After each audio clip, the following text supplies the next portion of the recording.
I don't do the most, but I do a lot. I'ma make a toast, cause we still alive. No big, I feel like Pac. I shoot a shot. I'm coming in hot.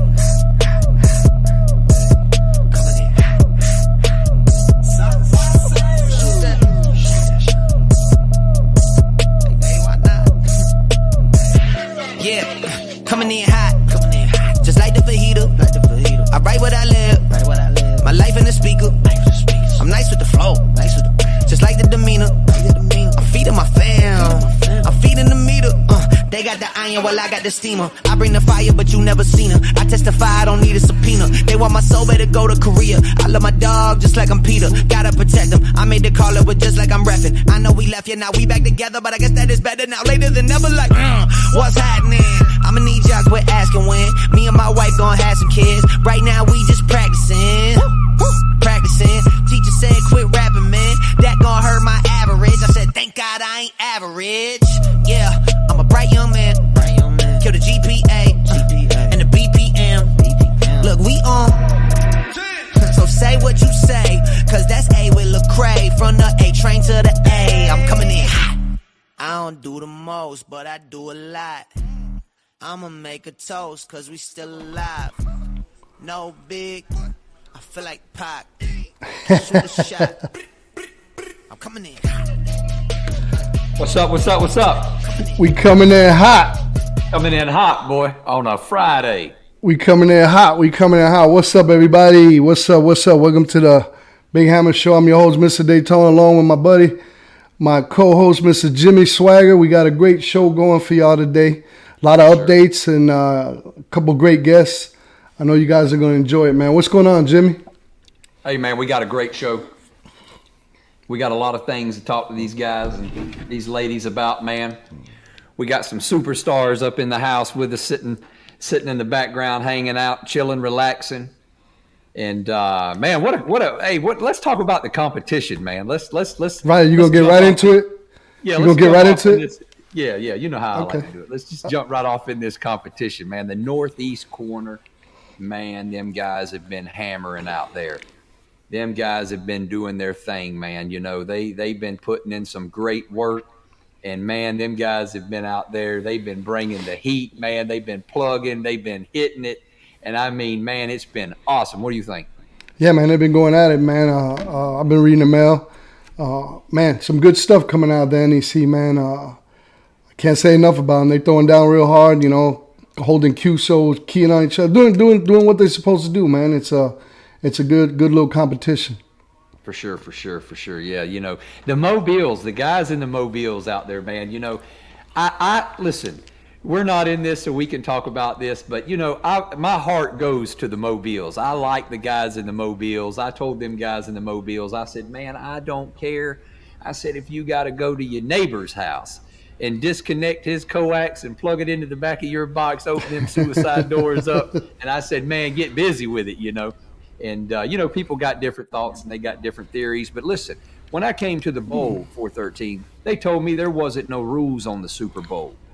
You know, run what you brung what you run, however you want to hear it, however you want to say it, man. Put that shit in line and get busy with it, you know? Oh, yeah. You know, it's come to age where, you know, if somebody puts them all on somebody's like, oh, you're hooked up on a beam or this and that, man. You're right, Jimmy. Ain't no rules on the Super Bowl. You get out there and do what you do and do however you could do it. If you get keyed on, you get keyed on. You just, you know, there's no rules. You just get out there and do what you can in my book. Right. Yeah. Just go out there, have fun, do the best job you can do, and hope, you know, nobody wants to see nobody tear nothing up. Nah. Now, we did tell them guys to run. We said, man, run that shit. We'll fix it at the end. You know what I'm saying? Nobody wants to see nobody break nothing. Nah. Nobody wants to see nobody tear up any equipment or anything like that. Nah, for sure, but, hey, man. But when you go to the drag, hey, when you take that Chevelle to the strip and you run that quarter mile, hey, man, it's all. You got to give it all. They ain't no putt down the quarter mile track. You know, if something happens, it just happens. You drag that shit back to the tech and tell him to tighten up. That's right. Put me some good parts. Put me some good parts. I need the good parts. I need some good parts. Yeah, Hey, real quick, before we get into this competition, I want to shout out a couple of guys, man. You know, I see Black Ice checking in over here, man, and I see Pimp, Red Fox. Shout out to you guys. A whole bunch of guys. I got controllers up in the house. Let me go up here. I see who else? Man, there's a whole bunch of people up in here. Miss Foxy. I see Golden Numbers. What's up, Golden Numbers? Yeah, man. 235. I see 405 Indiana. Man, there's a whole bunch of guys coming in. Welcome to the show, guys. Hope you enjoy. I just want to give a couple shout outs to Sticky Fingers. He gave me that little thing with the hammer on the radio. Shout out to Sticky Fingers. Also, a happy birthday to Tijuana Mama. Shout out to her. Today's her birthday. Happy birthday. Yep. Yeah, man. And also, if you guys got any Yezu work that you guys need to get done on Facebook, you could check out Keeping the Yezu FT101 Alive. That's Mr. Paul Harold. Does amazing work. A lot of the Yezus you hear out there, he's repaired and redone, recapped and everything, including, you know, Jimmy's and mine's. Got Matt B. Shout out to Matt B. He does a lot of work with the Eagles and Trams. You can hit him up on Matt B on Facebook also. Shout out to D-Rail and D-Win with their Striker, those Striker Kings over there, man. They're doing a hell of a job over there with them Striker radios. So I just want to get that out the way and give recognition where recognition's due and some props. Other than that, man, you know, let's get it popping, man. What you want to do? You want to get to the results? I mean, we had all the way up to 8 o'clock tonight to stop the results. So as before we got on the show, I seen some of the results were flip-flopping a little bit. The people started voting a little late, but it is what it is. We're going to go with what we got. Right. Well, you know, since you're talking about, you know, D-Rail with the Strikers, Matt B with the Browning Golden Eagles Mark IIIs, Paul Harold FT101s, Double E's, all the Yezus. These guys like Paul, he strictly does nothing but work on Yezus. Matt, he don't do nothing but work on Brownings and Eagles. Not real sure. I don't really know. I think D-Rail just, you know, he does the mobile radios and stuff like that. But those two guys, Matt and Paul, they just pretty much primarily focus on Yezus with one and the Browning Eagles with the others. So they're not going to work on Cobras or nothing like that, or, you know, unit ends or anything like that, guys. But quick, I got another thing too. Shout out Terry 55 up in Jacksonville. You know, for showing love, picking us up, showing some sponsorship, standing behind the show. Real big kudos to him. Real great guy, solid to the gills. So shout out to 55 up in Jacksonville for standing behind this show and what we're doing out here for you guys. Yeah, for sure. I see a couple more people checking in. I got 75 up there in Illinois. Who else we got? We got, man, there's a whole bunch of people in here. Pocket Change. Welcome to the show, Pocket Change. Pimp is up in the house too, man. Oh, man, we got a full house, man. Look like let's get it cracking. So what we gonna do? We gonna get the results. We gonna get the new kid up here with the results. You want to go right into that? Yep. Okay. Let's go into that. Let's take off into that. Let's give these guys what they've been waiting. We're in the third week right now. We're gonna close out a few guys. It's just what has to happen. We're gonna go into next week. We're gonna run hard next week, guys. And next week we're gonna crown the champ in the Northeast corner. So, you know, it is what it is. Yeah, for sure. And just to get it straight, we're gonna get the top 4 right now. We're gonna get the results, and I'm just should we get them first and I'll run by the rules again just to give it, or you want me to just run by the rules right now, Jimmy? Take it how you want. All right. Let me get a new kid. We get the top 4 and then we'll go from there. Right. What's going on, new kid? What's up, brother? What's going on? Big Hammer Show, everybody. What's going on, man? What's up, man? What's up, Thanks for joining us. We got you on the show. I want you to give us the results and give us percentages and who's the top 4 and who got eliminated, if you don't mind. I'm gonna write it down while you speak. All right, let's break it down. We're gonna go with the top dog right now is Big Boss. He's got 49 votes. He's at 32%. All right. And we're going to go with number 2, Pennsylvania Pimp. 48 votes. He's at 30%. Then we're going to call Brown Hornet. He got 23 votes with 14%. We're going to go with Lights Out. He got 15 votes and 10%. Those are our top 4. Okay. All right. You want to call the rest of the list as it follows, or you just want to leave it alone? We just leave it alone. We got the top 4. That's all I needed to know. Appreciate it. Appreciate it, Mr. New Guys, Kid. have a good one, man. You too. Yeah, You want anything? bro. You want to shout anything out? You want to shout out anybody? You guys, let's get it, man. Let's make sure you guys are voting next week. This is for the big dog trophy, man. Let's see you guys throw in some work, man. Let's see you guys throw in these votes. We got over 500 members and only 155 people voted, man. Let's see some votes come up. I want to see some more votes next weekend, man. Bring it out of you. You guys sure. can do this, man. This is about having fun. So For let's sure. get this done, man. We started from the bottom and now we're here. So let's That's get it. it cracking. Appreciate it. Appreciate it, New Have a Kid. good Thanks for the one, info. Thanks for the info, brother. That's the boots on the ground correspondent, New Kid with the info. So we got our top 4, Jimmy. Jimmy, we got our top 4. Not in this particular. Well, it's in this particular order, but now it's Big Boss, PA Pimp, Brown Hornet, and Lights Out. Those are the top 4. So now what's going to happen for those that kind of didn't understand the rules, they were questioning the rules and asking me questions about it. Now, since we're going into the final round, it's a clean slate. So when you go vote, everybody's going to have 0 votes. No, this is not like personal time off to where you get a vote and then you roll it over to this round. It ain't going to work like that. This is a this is a clean slate all across the board. So you guys, New Kid's going to post it up after the show, the top 4, and we will crown the winner next week. So get to voting this week. It starts after the show. With that being said, there it is. We got the top 4, Jimmy. Hey, I want to jump right on and, just, thank everybody for, being a part of this and what we're doing, and just standing behind it, But I want to just jump right in. I got a couple things I want to talk about. One of our guests that we got here, this guy right here that we got backstage, man. This guy, the legacy that this guy lays down, man, is unbelievable to me. He's such a really good guy. He's a great friend of mine. And, he's just somebody that, if you're coming into the game, you'd look at him as a legend and take what he tells you and run with it, He's got haters, but I feel like this guy strongly has a lot more guys who love him than hate on him. You know what I mean? But, hey, in this game, man, this is high tension. This is like drag racing these boxes, man. You're sitting still, you're not going nowhere, but it's high tension. It's high octane. It brings a lot of animosity and it brings a lot of fun and volume to this game. But this guy right here, I tell you, 413, when I was coming into the game, this is a guy that pushed me. This is, I mean, me and you, we've had a lot of talk, 101 personal talks and stuff. We've talked about people pushing us, people taking us to the edge, making us spend money, making us do things that we didn't want to do to see where we were capable of going and growing.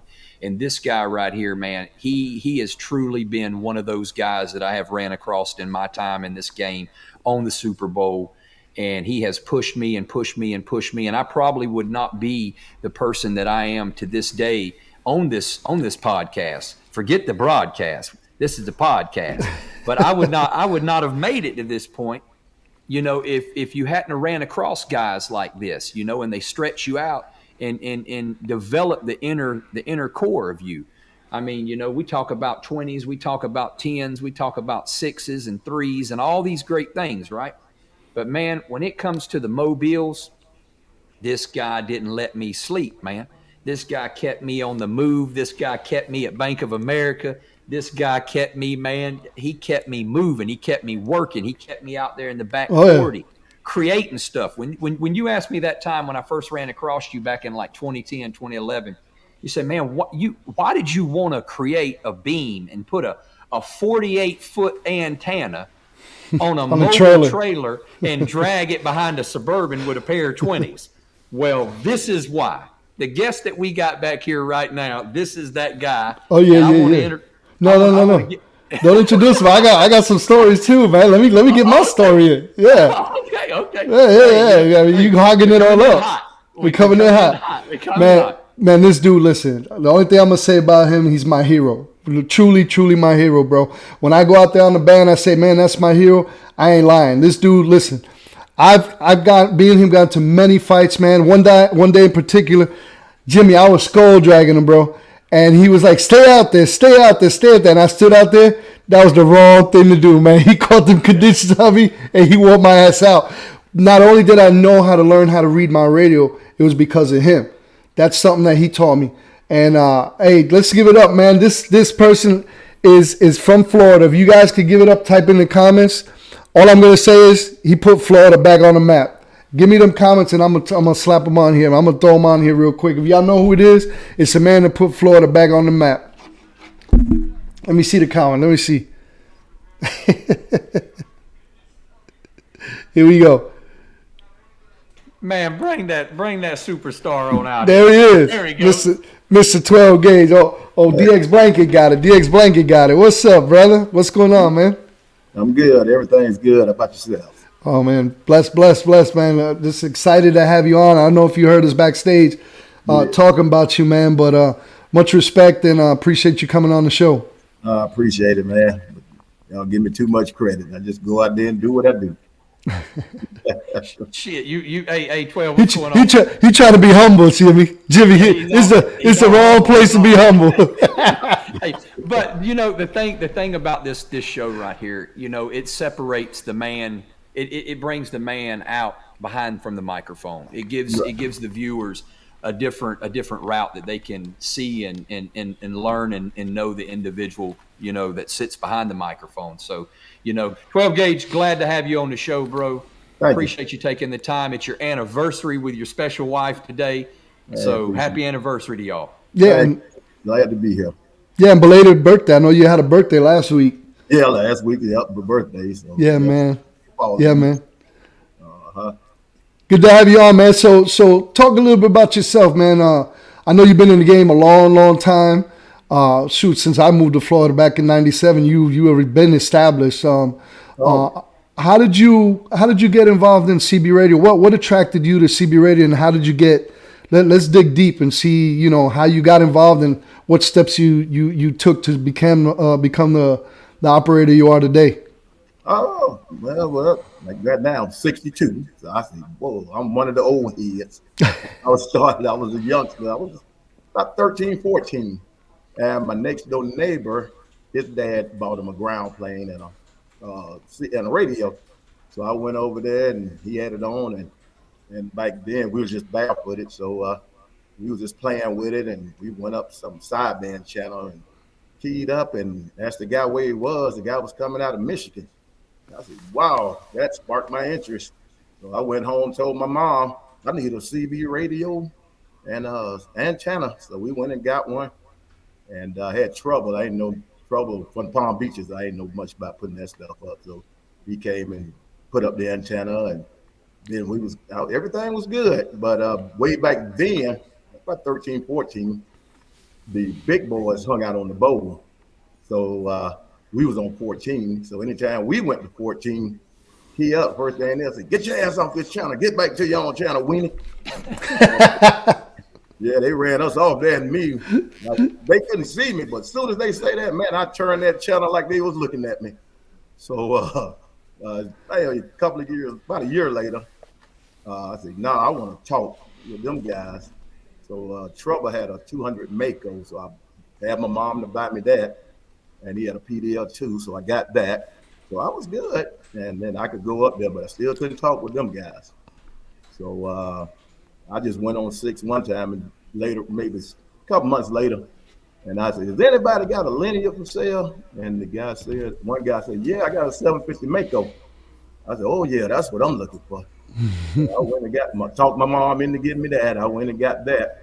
Then I started talking on the bowl, and I was able to hold my own with them guys then. And then I had one guy, I was wondering why he could whip me with a 300 Palomar, but I had a PDL too. He had a Shooting Star 4-element vertical flat. And I said, oh, I need a big antenna. So I went with the M105, and it just started from there. Then it's a competition thing. I was hooked on keying on people and talking crap and pissing people off. So a lot of that stuff I don't mean. It's just CB trash talk. Like a lot of people think I hate weed. Man, we get along good. I just talk a bunch of trash to me, Bubba, Woody, and like me and Jimmy Swaggle back in the day. Because I remember when first met him and his wife was getting my car fixed at his garage at his house. And they cooked for me in 069 and fed us good. And he was telling me, "Hey, I'm gonna whoop you." I said, "Whoa." So I said, "All right, now." I told him back then, we go at it. Stuff I may say, don't take it personal. It's just me, like Craig said, just charge it to my head, don't charge it to my heart. And boy, we went at it. Oh man, every single day. And man, we was just every day we was going at it. Yeah, man. So it's just I just love the competition thing, competition part of it. Love it. Yeah, not only do you talk good skip, but you a heck of a fight caller, man. You gaining the reputation of being one of the best in the game of calling fights. That's a pretty good. I love, like I say, I don't. These guys, they don't play. Well, they'll come out there and play with me for a minute, but I love, like, me. I'm an hours and hours on end guy. Yeah, so 4 hours. Yeah, yeah. That little 5 or 10 minute stuff that ain't doing nothing. That's why I always say, keep them talking, because if anybody whooping me, it's gonna flip, and then it'll be my turn. I know, you did it to me. That's just me. I enjoy it. So 12 gauge, so like, okay, so at what point did you, because you come out, correct me if I'm wrong, you come out and you got in the Mobile at what point right there? Oh yeah, I had at the house way back then. I had done graduated to a Ghost Rider built me base station 3-tube Z-Box, and the neighbors way back then with the analog TVs and telephones, and I was tearing up the neighborhood so bad. So I said I got to go mobile. So because I had already had 3-tube Z-Boxes in 2 cars that Ghost Rider set up for me. Then I got the Suburban, and they wouldn't let me too much talking. I talked pretty good with the 3-tube in the car, but once I got the Suburban, then I went to 3s. But I was also shooting out at that time when the 2 and the 3 alternator class was real big at the shootouts. So I kind of dominated that class for about 8-9 years. So, but then I did 99% of my talking back then at the Mobile with my first truck, the brown first truck. Second Mobile I built. Okay. Okay. So when you got okay, you had that Mobile and you had a 3-tuber. Now you've had several more Ghost Rider boxes, and you've stayed with Ghost your whole career, right? Oh yeah. I started out with Wolf. When I first started out with my first 3-tuber, Wolf built it, and but Wolf, like, real conservative. He liked his box to run where they should run, and right. Me, I want my box to run as hard as it can. I'll pay you to fix it. But right. So Ghost, when I first met him, we were out there shooting out with little 12 pikes at the time, and he was just coming back in the radio, and he hollered, "Hey, can I come play with you guys?" I said, "Sure, come on up." I figure, yeah, I'm gonna wear this guy out. Man, Ghost came up to Palm Beach, beat the hell out of all of us. Really? Wow. So when you got down, like, tell us how you and Ghost got connected. How old were you, and why you got connected with Ghost?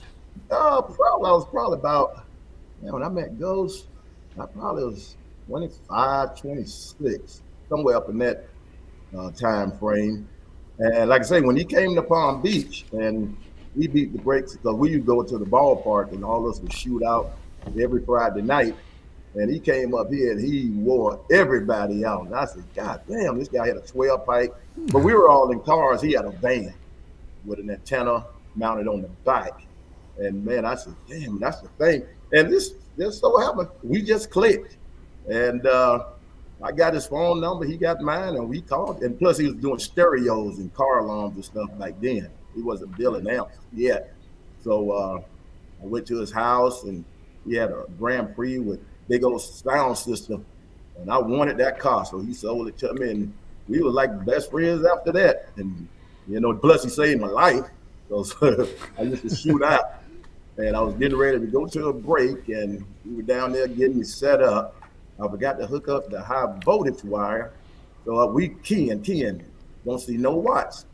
So he told me, don't touch nothing. Let me go get my meter so I can see what's going on. So as soon as he went back in the shop, I'm looking. Oh, there goes the problem. I didn't hook up the high voltage. Didn't know those cans hold a shitload of high voltage. And I grabbed that high VY. Next thing when I woke up, I was in the hospital. So Wow. he gave me CPR and kept me going till the ambulance came and got me. And so like that, we like to say he's like my brother. Wow. Wow. Mm-hmm. Yeah, the high voltage is some dangerous stuff, man. So Yes, sir. so in other words, you didn't realize, like you said, it wasn't in the back of the deck, and you went and grabbed it, and it bit Right. Yeah. Wow. The high V was laying, the high voltage line was just laying on the floor. Wow. And after he went to get the meter, I couldn't figure out why I couldn't see no power. And then after he left, I looked and I said, oh, because forgot to hook it up in a Yeah, rush yeah, so I yeah. can get out of there. And I grabbed the high voltage line and I don't remember nothing else. Wow. Wow. Was the vehicle running? Was it running? Yeah. We was running and keying and yeah, it was still, I guess all the high voltage was storing up in the cans. Wow. Oh yeah. And I grabbed it and it discharged me, but then nothing happened. The doctors told me good thing I was as big as I was because it didn't go in and come out nowhere. So it just hit You me. absorbed it. You absorbed it pretty much. Wow. Wow. He gave me CPR, and I remember I woke up in the hospital, and my mom and he was there and everything. And the first thing I looked up, I said, "Hey, you didn't kiss me, did you?" And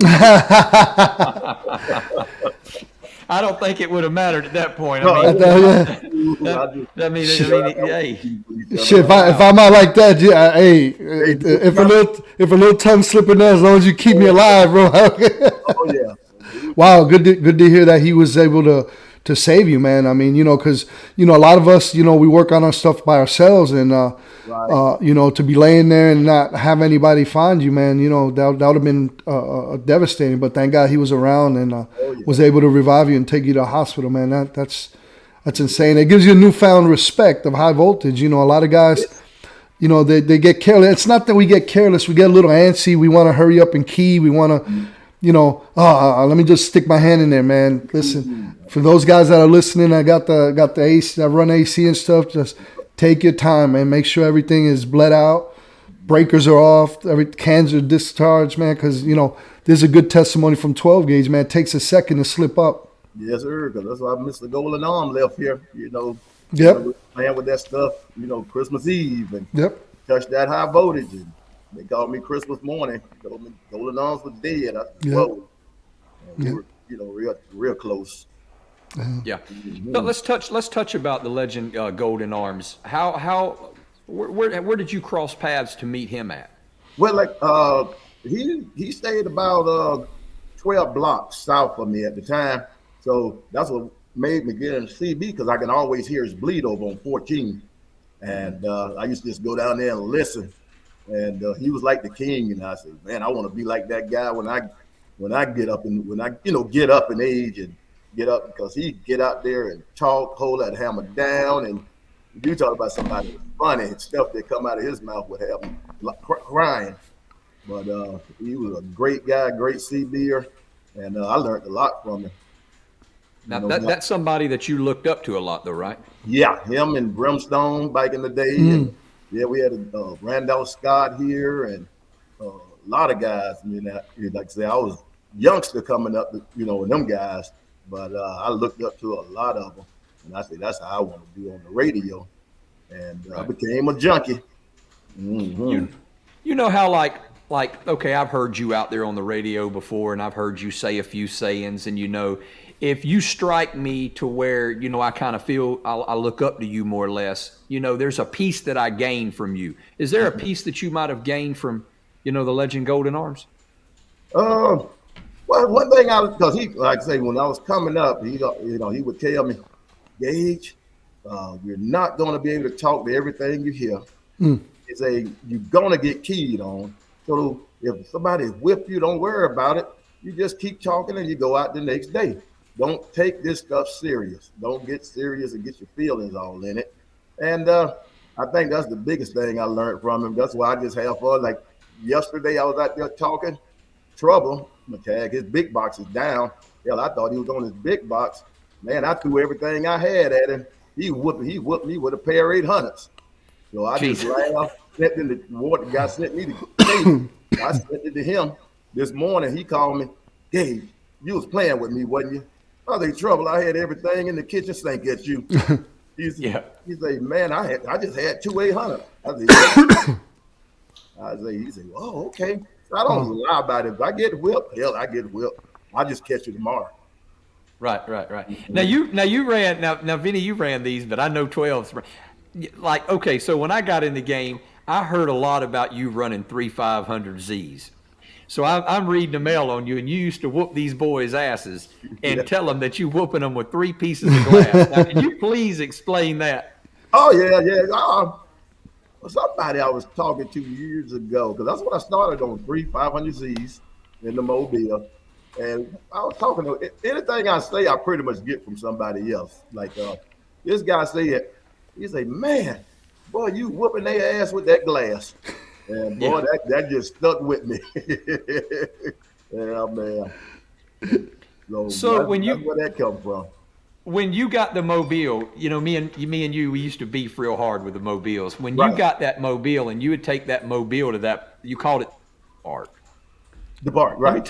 Let me tell you what happened to me. One day I woke up and I said, man, you know what? I said, today is the day. I said, I'm going to go find out where this damn ballpark is.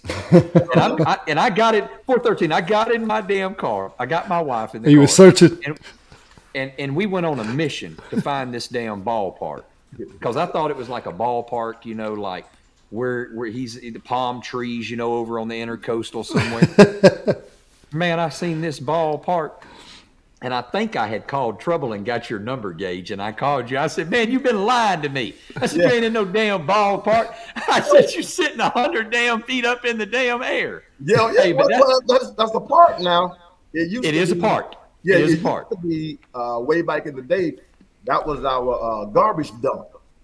Yes. And what they did, they filled it all in, and it still goes up about 60, 70 feet up. Oh, yeah. And but they turned it into a park, and it's got pavilions and everything now. But it used to be a park, and that was close to my house. But the ballpark thing started way back in the day when Mean Peel and all them guys was talking every day. Now we would all go. There's a ballpark it's called Tate Gym, so we would all go out there in that ballpark, and everybody in the Mobiles, we would spread out and we would just start fighting. And but this new one, that, like I say, they turned that into the dump. They turned it into a park. But excuse me, I would go way up on the top of that hill, and I would be up, like I say, 60, 70 feet up.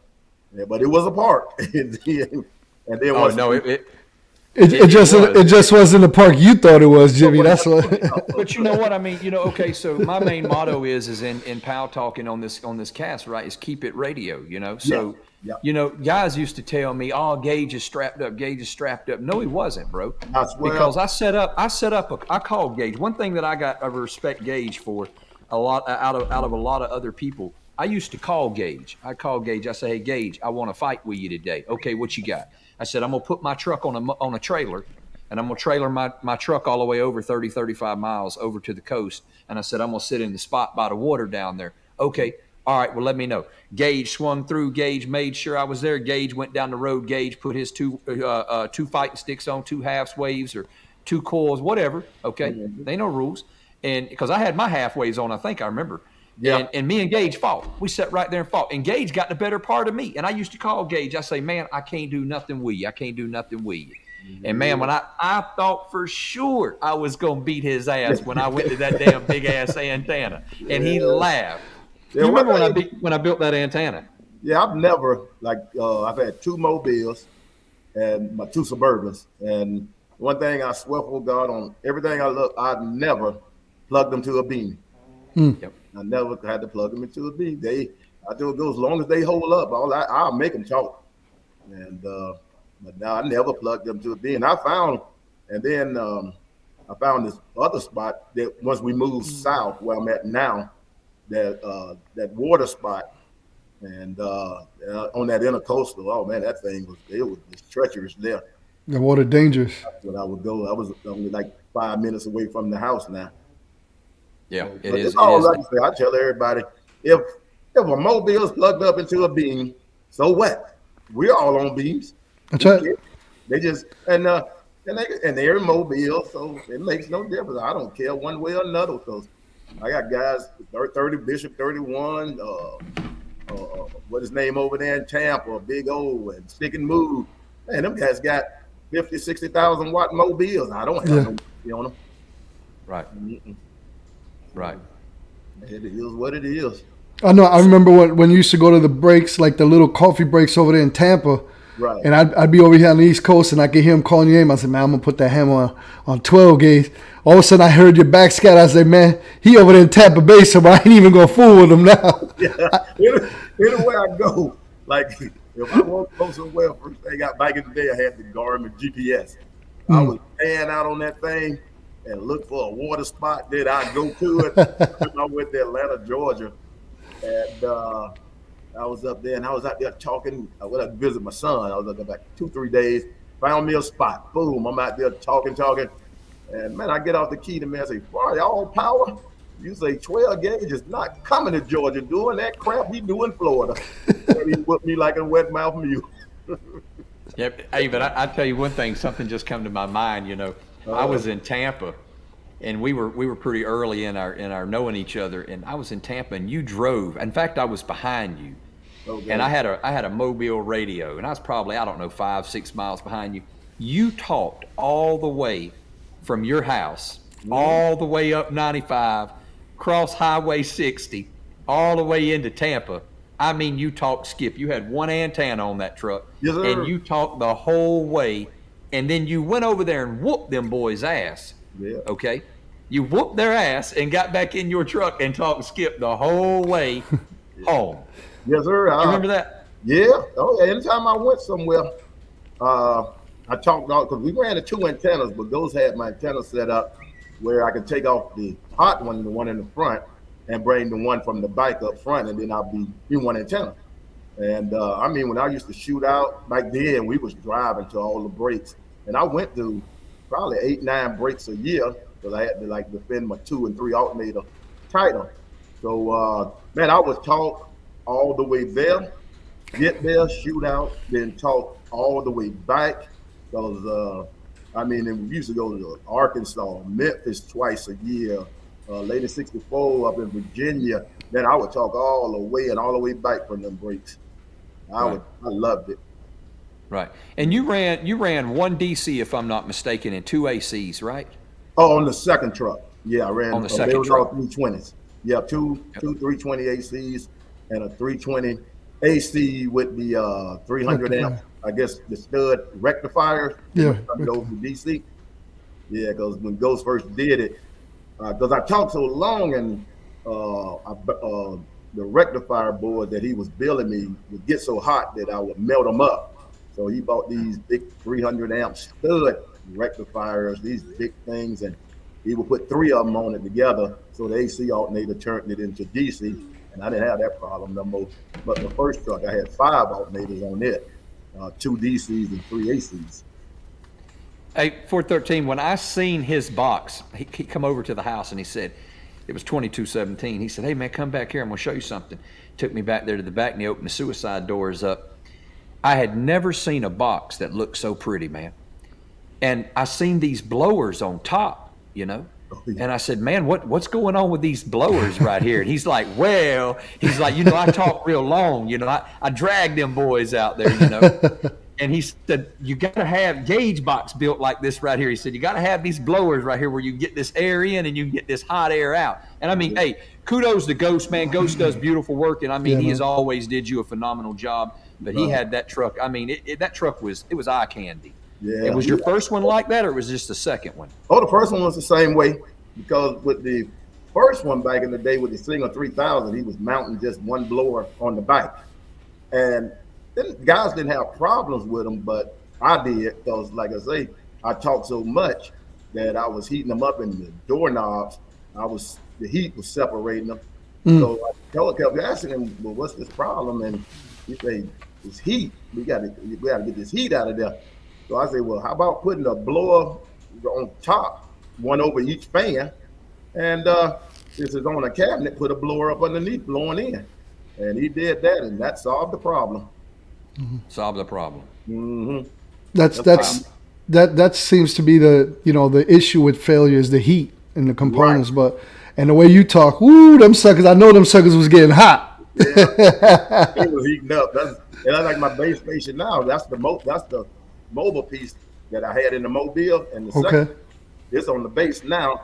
So I told Ghost, I need the fastest spinning motor we can find. That's why a lot of guys, when I first got it, they would call me, "Hey, you got a squeal in there." I didn't know that's that blower. That motor spins so fast. It's whistling. It's called a squirrel cage. It makes it whistle. And Ghost was saying, "Well, I can slow it down." No, you won't slow that down. No, thank you. I can do that. I need all the airflow I can get. Put a big old blower on my. Now, quick question. I know you always say you're in the garage, right? So I want to know, because I know kind of like where you at with your neighbors. Now, do you open the garage and your neighbors hear you hollering and stuff, or you got it closed? They open. No. They out there. They probably hear me hooping and hollering. Yeah, but I don't. But like I say, yeah, I have my headphones, and garage door stays open. And another funny thing on that, when we first moved and I put the station up, it was in the garage outside, and I couldn't hear, and I was running in and out every 5 or 10 minutes. So after one day of that, my wife, she said, "I'm tired of you running in the house." So she went to Walmart and bought me a baby monitor. So I said, "Oh, okay." So I got the bass out there on the radio. I leave the radio on 24/7. I got fans on the back of the radio, one blowing in, one blowing out. And I leave it on 24/7, and I have the baby monitor inside, so I can always hear what's going on. I remember the baby monitor. I remember that. Nobody could get away from him then. Nobody. No. He ain't missing nothing. So you'd be out there talking Skip, and here he comes 30 minutes later. You know. Yeah, man. You got to get to the spot. Yeah. Mm. Let me ask you this. So as badass as you are current, I mean, you're relevant as hell, right? So, yeah. And you've been a badass for many, many years. I mean, when I came to the band in 2010, 2011, you was bad as hell then. Right. Just as current and relevant, as now. How do you do what you do? How do you go out there day after day, and how do you stay together and compete and run on the level that you do? Well, like I say, Ghost, anything, like I say, he's been building, my boxes since about, I'm going to say 40 years, at least close to maybe 20, maybe 35 plus years. And and like I say, he knows how I talk. So he builds, like I say, he build a heavy, like stuff he would put in, say maybe a 10, 215s. I got all that kind of stuff in a pair of threes. And he beefed it up. He beefed it all up. He beefed it up, so I don't have. If I have problems, like I've seen him this year more than I probably seen him in the last 5 years, because it was the minor stuff. My bias board, the little diodes took it down. He had 3. Excuse me. He beefed it up to 9. Then I had a little minor issue last week, and he's only 30 miles down the road. So a lot of times when I'm down, if I don't never say it, the guys will never know I'm down, because I'm right back up the same day. And, or you're talking on your driver. You're just as bad on your driver. Yeah, my big box was down, and my Heath kit went down. Something popped, and I was just too lazy to roll it down there. So I put a Texas Star 500 in there, doing 500 watts. And man, I talked for 2 days on that thing. Everybody, I guess they thought I was on the big box, so they didn't bother me. And those that did, I was keying with them and getting in there. Wow. Yeah. Mm-hmm. So I guess I'm set up. And then, like I say, Ghost set my station up from inside out. And it's set up right. Right. Well, there's a saying, your haters always run around and the haters say, 12 gauge has got the best parts. He got the good parts. Ghost hooked him up. Yeah. Now, this is a podcast, you know, and we're out in the open, so we got to clarify this for the haters. Let's clarify. Let's clear this up for the haters while we got you live. So Right. all the haters say Ghost gave 12 the good parts. No, no, I don't have no good part.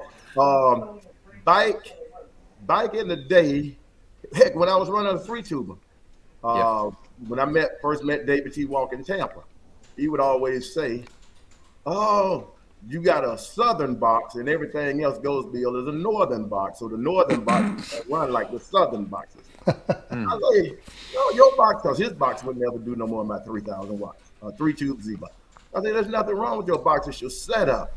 So we took his box, put it in my. This was probably 35 plus years ago. I took his 3-tuber, put it in my car, keyed it, slammed a 5K slug in the corner like it wasn't nothing. He brought his truck down to Ghost Rider. Ghost Rider went through it, and he went back home doing the same thing. Wow. I tell the cam maker quick. Y'all probably heard me say it on the radio. Hell, I can't solder 2 pieces of wire together. So I don't try to be a technician. When I got a problem, if I got a problem, I don't want Ghost to have to guess what's going on. I keep talking to the damn thing stop talking.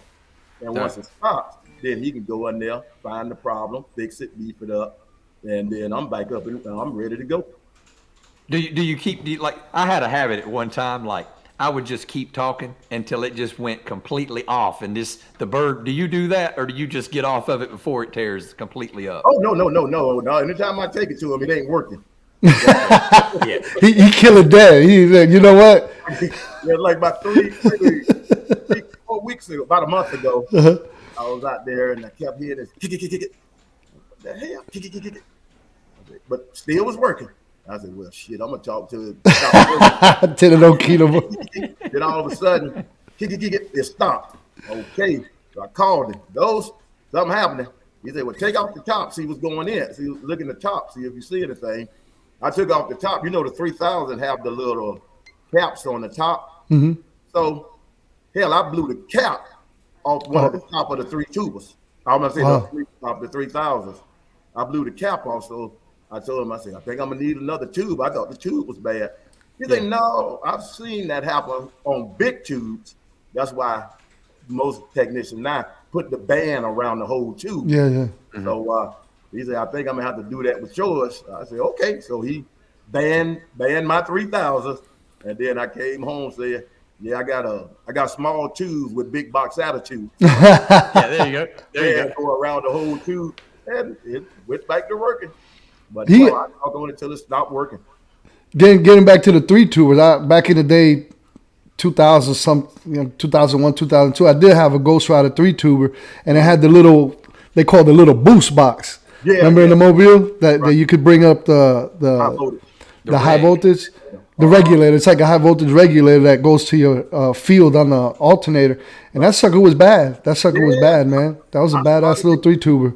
Because I was back in the before I got after I got rid of my 3-tuber, I went to a break. Me and Golden Arms. That's when I met T-Bird out there in the Razorback. And back then he had 6 8877s. Oh man, that cat was bad. He was mopping up Sky's the Limit like crazy. And I told Ghost I wanted 3 8877s. So we put him in there. And 8877 a good tube as long as you keep it regulated. But me, as long as I kept around $6,000, I was good to go. But as soon as somebody key on me, accelerator going to the floor. Yeah. But next day, one of them tubes was gone. Oh, shit. So Golden Arms, he had 8877 box, so he changed his driver. He gave me a bag. He probably gave me a bag of 8877s. Tag, I don't need them no more. You can have them. And he probably gave me about 20 of them. Wow. And I went through those 20 tubes, replacing one every day, every other day within about 2 months. So then Ghost said, yeah, we got to get a way to control your high voltage. So this guy, Chris, smart guy, Chris came up with that regulator, and he put the regulator in there. They capped me off at 6,000 volts, and I was good to go, but I was only doing about 7,000 watts. Now I'm about to go crazy I got a box that'll do 10,000 watts, but I only can do 7. So I said, it's trying to get rid of this box. So I sold it and built my first 2 threes. So what they did, they put a rheostat pretty much. They just stopped it from. Like that. But Okay. Yeah, alternator would go to it, and then it would It would peak out right there. tap off the high voltage going back to the alternator like a real slat. Yeah, So yeah. how much you rev, you can only do so many watts. They were trying to control you, 12 gauge. They were trying to control They you. were censoring him. They were censoring him. They were red dotting him. Yeah, that's what Red we dot gotta do. No, we got to get rid of this box. But it was a good running box, and but it just You know that box. You know that box is still it's relevant right now. That box Oh, is it still is? talking. Oh man, That box has been to the Bahamas. Right, that's who I sold it to. A guy in the Bahamas. It's came back from the Bahamas. Okay, I owned it for about 24 hours, okay. and then another guy ended up getting that box. Yeah. And I tell you, the box has been running. It still runs amazing to this Right. day. But Good it's running out. oh, I mean that box has been around for how old do you think that box is? 20 years? 25 years old? Yeah, it's got to be 25 plus. Because like I said, that was after I had one of my because I was still in the car. I was still in the Grand Prix back then. And, yeah, man, that was woo. I wish I had that money with them 2088 77s. Yeah, that's what in the I say. bag. That's what I say now. I be telling people, damn, I ain't know I was sitting on a gold mine. I just Oh, yeah. burnt them up, popped them. Oh, For sure. got Oh, yeah. And they was cheap, to buy back then. They wasn't that expensive, but nah, woo. I like to say, Now, are you going to keep up with the times now? What I mean is, like, tubes are getting obsolete now. Are you gonna wind up going into LD MOSFETs and stuff like that? Are you just gonna stick with tubes and just go with the flow? nah, I'll just stick with what I got. Like I said, I'm old school. Like right now, I got I got a little Pride 100 transistor box. It hits. I got 2 tube Heath kit. Then that hits my 2 3000s. So then, like Ghost used to always tell me, coming up in the game way back then when I first was getting started, because I always say, well, how about if we do this? How about if we do that? And the first thing he would look at me, because he always called me Tony Mike. Tony Mike, if it ain't broke, why fix it? So yeah, that's why I haven't, guys always ask me, why you don't go no bigger? Why you don't do this? Why you don't do that? Hey, I'm happy where I'm at. No, you know why he say that? Because he always says the bigger the box, the bigger the headache, the bigger the problems. That's I always thought the Bigger the box, the disappointment. bigger the fool. I always bigger- heard that one. Yeah, Yeah. the bigger the watt meter reading, the bigger the disappointment. He's had a bunch of them. He's had a bunch. He had one bigger the watts, the bigger the dummy, or something. He's had a bunch of them. It just depends on with this guy what mood you catch him in. I got a lot of that stuff from Golden Arms, and like if I hear something funny, I'll write it down. Like the man that put Florida back on the map, that came from King Arthur, because I had went 10-7 when I was about 36, and I didn't come back till about 40. So when I came back at the other house, I was out there talking every day, and we had just moved here. We had moved here, and King Arthur said, he said, man, I'm glad you're back on the band. Well, boy, man, when Florida, don't nobody talk out of Florida. Boy, you the man that put Florida back on the map. Ran with that. Took off with it. It fits him good. It fits him good. I seen him with a T-shirt on. Yeah, but I got one more while we got this legend on here. So Gage, I'm down in Ghost's shop one day, and I think I was getting that box from Driver, and Ghost was doing a bunch of stuff to it, and I'm in there with Ghost, and Ghost is in there, and he's working, he's piddling with this, piddling with that, and I'm looking. I'm outside, I'm inside, I'm looking upstairs, I'm Curious George, right? I'm all over the place, and I see this big box of 500Z tubes sitting under the table. And I said, man, what's all them Z's right there? Yeah. And he says, oh, them's 12 gauges Z's. oh yeah, I would burn holes through them, and way back then, like the regular iMac, I'll burn holes through them. So then we went with the Amperexes. Now they would hold There you up pretty good. I was pretty good with them. You did better on them. Yeah, and then once Amperex got out of reach, then I would get the RF parts because even though I had the regulator, man, as soon as somebody key on me, because I think I was in the car, I would go back there, pop that trunk, turn that regulator up, and then I hit that thing again, and 500Zs laying 10 in the corner. They ain't gonna do it for long, but It'll do it for that one day.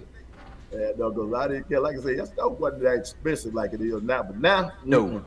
no, like guys be, I get guys calling me all the time on the phone today. Man, how do you stay out there for as long as you do? Yeah. Okay, I got my 2 3s top end. I ain't saying it'll top out about 23,000 with the whatnot wide over top end. I don't run that. 90% when I'm out there talking, I have my box back down. I'm dead key in 5, and I'm talking 9,000 watts. And then Just somebody cruising. hit me. I don't because I don't have the pre-drive on the little 2 p. I have the radio hit the Heath kit. The Heath kit hit the 2 3s, and that's all I run 98, but not 90% of the time. Now when we use 413, Woody Woodpecker, Trouble, as soon as they come out, then I flip the switch and then dead key in, because I still don't have a watt knob wide open. I'm dead key in maybe 20, and I'm talking about 17. But yeah, if I key 4 or 5 times and it don't do no good, pre-driver goes right back off, and I just wait till it's my turn. And whoop the ass that you've whooped. Yeah. Running right there. I got big watts. I don't run no big power. I just cruise it, and it, like I say, I can stay out there 4, 5, 6 hours nonstop. Well, hands down, I mean, 413, I mean, hands down, I would say that this guy right here is the guy, pal, this is the guy you have to keep your eye on, because this guy right here, he don't stop. Oh, He no, no, won't no. stop. No. He won't stop. He can't stop. He's not gonna stop. He's not gonna stop. Dude. He's He, not gonna stop. listen, He there's never has. I can't wait till it comes down here. Even though I ain't gonna be a part of it, but it's gonna be interesting to see, because every day I'm either on my diesel wagon, I'm at home. 12 gauge is the one that brings the conditions down to Florida. If 12 gauge is talking, I know there's some conditions down in Florida. So there's a lot of guys out there, they talk, but they only key 2-3 keys and they out. But he's in there for the long haul. Like I picture 12 gauge with a cooler next to him, with a sandwich and drinks and not even going to the bathroom. He hold it till he's finished. Yeah, oh yeah. Everything got out there. I got the microwave. I got the refrigerator right out there to go on. You see exactly what I envisioned, Jimmy. You see? As I was in the Mobile, I go out there, had my cooler back there with sandwiches, sodas, juice, water. He did. I I've was seen ready to this. This go. is I real. was gonna be out there for a while. I have seen him pack his lunchbox, because I've met up with him in places, and I'm telling you, he'd laugh his ass off at me. He said, "Man, you hard headed, man. You ain't gonna learn. You ain't gonna learn. You ain't gonna learn. You ain't gonna learn." Yeah, Hey, he I packed that get along with lunchbox up and everybody. get it. He'd get the sandwich, the water, and all that stuff, and I mean, he'd stay out there all day. Yeah, sir. I like to say, like I said, I'm in for like a lot of, like I say, I see now, to me, got a lot of guys, like newer guys, they're out there looking for fame. I think if the guys get out there and be out there for the love of the game, then your feelings wouldn't get hurt. And if you get whipped, so be it. Just go back tomorrow. Like somebody whipped me, like I say, Trouble whipped me yesterday with a pair of 800s. And It happens. he called me and asked me, was I playing with him? Nope. I say, but I catch you today. He said, I ain't coming out there. He gonna make you wear it for a little while. That's what it is. So, yeah, so I say, hey. But that, you see, you just touched on an important point. You guys get along after that. It ain't no hate and no animosity. I know we and you act the fool sometimes. Me and Weed act the fool, but we don't mean nothing by it. We just, hey man, we just kick it, have fun about, But some of the newer guys, I'm not gonna say all of them. Some of the newer guys come in the game without really learning the game. They just come and throw money at it and get a lot of watts, and they think because they have a lot of watts that they're gonna be able to dominate. But just like how you come up, little by little, and then you get the wisdom with that. With time, it's called seat time. You know what I mean? That way you can see how it goes on the bowl. Right. That's like about 30 years ago when I first met King Snake up there in Georgia, King of the South. I was coming up, and that guy big nicknamed me the mouth of the South. And then he told me, he said, Gage, It's time for bed. coming up. He said, but and you're gonna have haters. He said, but I'm tell you this. If you ain't got haters out there on the radio, you ain't doing something right. So And me, my wife says always my mouth that makes people pissed off at me. Yeah. Jimmy can tell you, I got a mouth and I talk big shit, but I can say I don't mean nothing by it. Everybody think I got this hate for weed, which I don't. I just talk shit and try to keep him keying. Because I know if I can keep him keying, I'm gonna get in there. He'll key if you keep him key if you keep talking shit about him. We like to get the last lick in there, so he'll stay out there. Yeah, man, but he's done got better. I swear to God, he's about the only one that really played with me down on this end. Yeah. I just love the challenge, and like I say, when the Cap nigga threaten me, talk about what they gonna do, then that's when I really go crazy. Like Woody, when he came out with his boss, he gonna shut me down. I'm getting phone calls every day. Man, Woody said he gonna shut you down, blah blah blah. Okay, I'm gonna make sure I'm out there enough so he can do that. But it ain't happened yet. So. Yeah, Woody come out strong. He come out swinging, and I got to get a hold of Woody because I know he's having a break next year, right. And I'll bring the flyer up that way everybody could keep in touch and kind of get updated. Right in Palm Beach, West Palm Beach. It's gonna be right there in your neck of the woods there. So I know you probably be MCing that sucker over there. No Woody. Jimmy Swagger first called me, and right after y'all got started, he called me and, hey, we want you to be a guest on the show. I said, man, I can act a fool behind that microphone, but in public, I'm mic shy. Yeah, it's a total different thing when you're behind that camera and behind a lot of people around you. Because behind the microphone, you could be whoever you want to be or however you want to act. Ain't nobody gonna say nothing. But in front of a camera or MCing in front of a break where everybody watching you, it's a totally different. It's a different feel. But I did tell myself, I'll get back with you. Give me a few weeks, and then I'll get back with. I was gonna call him. I told him I was gonna call him, but new kid beat him to it. He called me that day, and I told him. We had to have help, Gage. We had to have help. We had to have help, man. This thing, it just got too much. It got too much, man. And I tell you, man, kid, I'm glad he did reach back to you, and I'm glad you did decide to get on the show. But I was gonna call you and tell you, because I told you I'll let you know, and then I was gonna call you and tell you, hey, whenever y'all want me, just let me know. Appreciate it. I would love to be a part of it. I watch it every weekend. Yeah, appreciate you coming on. We just started this. It's been this is our 8th show, right. And we asked a lot of people. A lot of people kind of like were a little skittish because it's a new platform. It's a new thing. So knowing Jimmy the way he is, knowing the way I am, and stuff cutting up, people probably a little nervous. Like, man, I ain't going over there so they can kill us up, But I'm hoping that the guys we reached out to can reach back to us and they see what we're doing on the show, trying to just get people from back in the day to come on, even present guys, and just tell their story and how the bowlers, how they got onto the bowl and how it's affected their life, and think and finding out personal stuff. I didn't know. I had heard you got hit before, but I didn't even know, you literally had to get CPR. So that's something I never heard.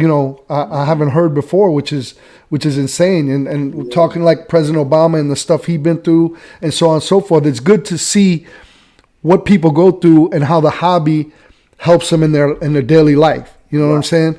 Yeah. So that's what our goal is. So I really enjoy it. Like I say, it's just as far as that high voltage, I tell everybody, man, if you don't know what you're doing, leave that crap alone. Because like I said, I was lucky, but for the most part, you only got one time to mess up. Yeah, there's no second guessing with that stuff. Right. You get up out of here real quick. But you know what the real blessing is? The real blessing is that somewhere along the way, Ghost Rider picked up and he learned CPR because a lot what happens is somebody's standing there next to you and they don't know what to do. Yeah. Except dial 911. You know what I mean?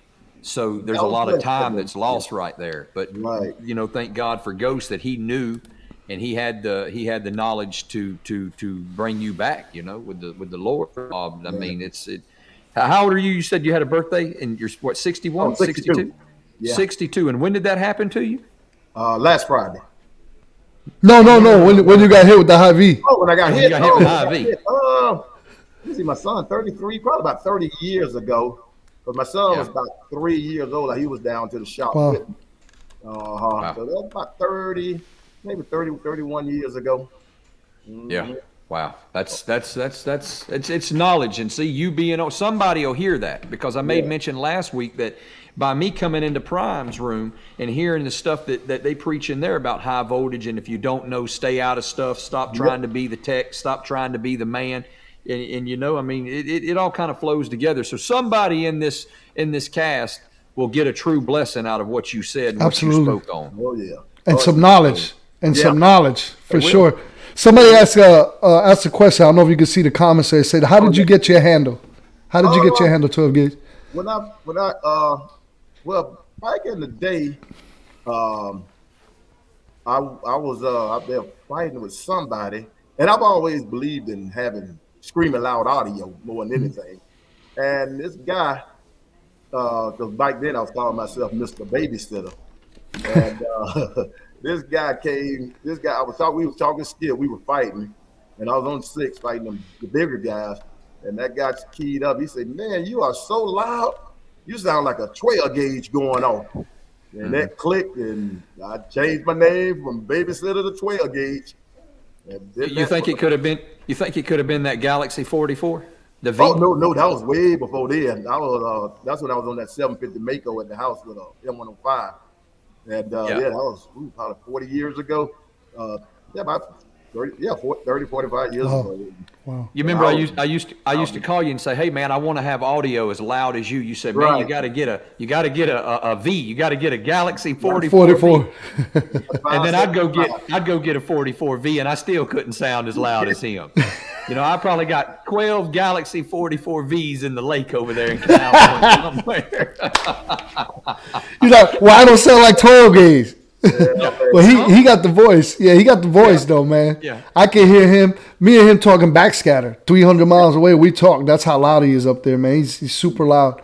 Man, but what a blessing to have you, man. We appreciate you, brother. And Thank you for bringing me on.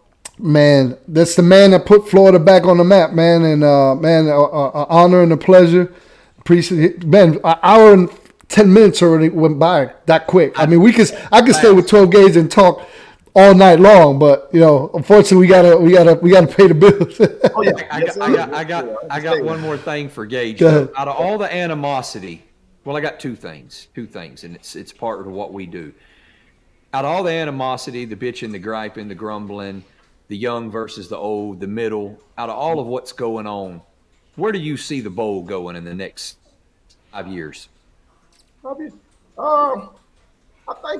think it'll be okay. Like I say, if the guys just get in their mind, get the mindset that, you know, I'm gonna get keyed on at some point in time. This guy gonna whip me. I'll just go out maybe tomorrow and get him. And I think if the guys stop that mindset that they can't be keyed on or they won't get keyed on. But I think overall I think we'll be all right. It is gonna continue to roll. And like guys call me all the time. And like I said, I don't set up nothing. Like go set up my 7/8 Heliax and all that. And guys having problems with the Heliax burning up. And I tell them you got poor ground. And so I send them pictures of how Ghost did mine. If I can help somebody, I ain't got a problem. I send them pictures, tell them how Ghost did mine, and it works for me. So I'm quite sure it'll work for you. So I don't try to hold no secrets or not tell nobody nothing if I can help them. And I think we all should get back into doing that. Because I remember when I was coming up, if you needed help, all you had to do is get on the radio and key up. Man, you have everybody on the radio at your house getting ready to help you put up a beam, help you put up an antenna, anything you needed to do. Right. But now, man, you pretty much on your own. Yeah. Yeah. Hey, real quick, one question. Stickman is asking. Want me to ask you about Dr. Spock? I don't know what that's. He just says. He's a local radio technician. Okay. And he moved here about 30 years ago. And he probably want to know if he's still walking around the house naked. They call him the naked man. You know, I heard stories about that. Oh yeah, he's the nudist. You go to his house, and he come to the front door, answer the door, butt naked. You know, I give him my radio. I say, Spock, this radio doing this. Call me when it's ready. But you ain't sticking around. You ain't sticking around and watching work on the radio. 'Cause he ain't got a problem walking around in front of you. Yeah. Good guy, but I just drop it off and keep going.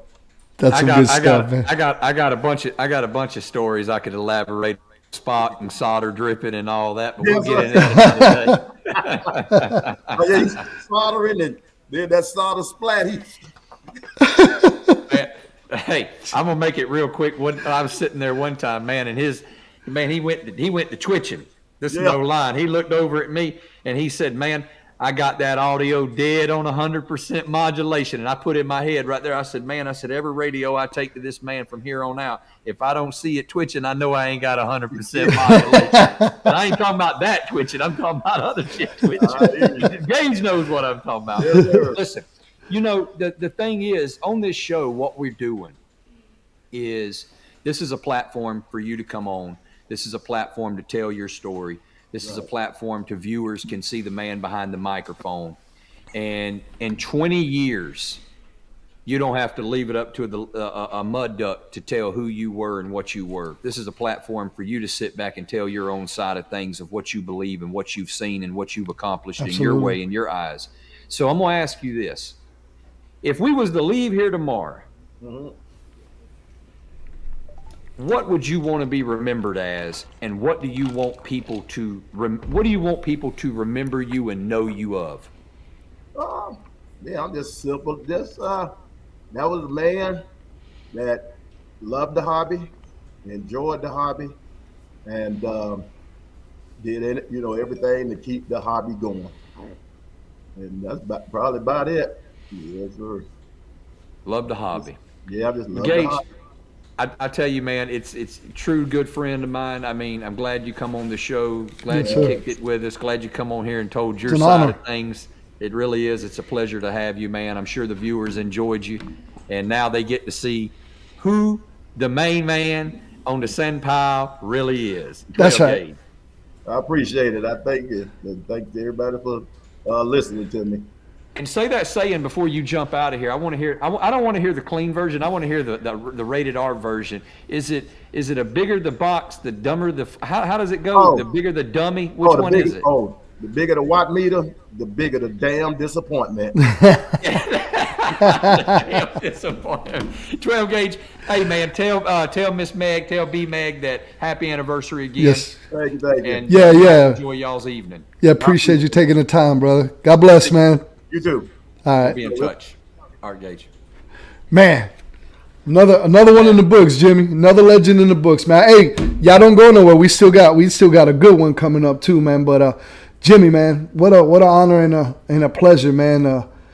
To have a legend like 12 Gage and get those stories, man. I didn't know like I said, I didn't know he had got hit like that, and literally died. I had to get CPR administered to him. Yeah, no, that's insane.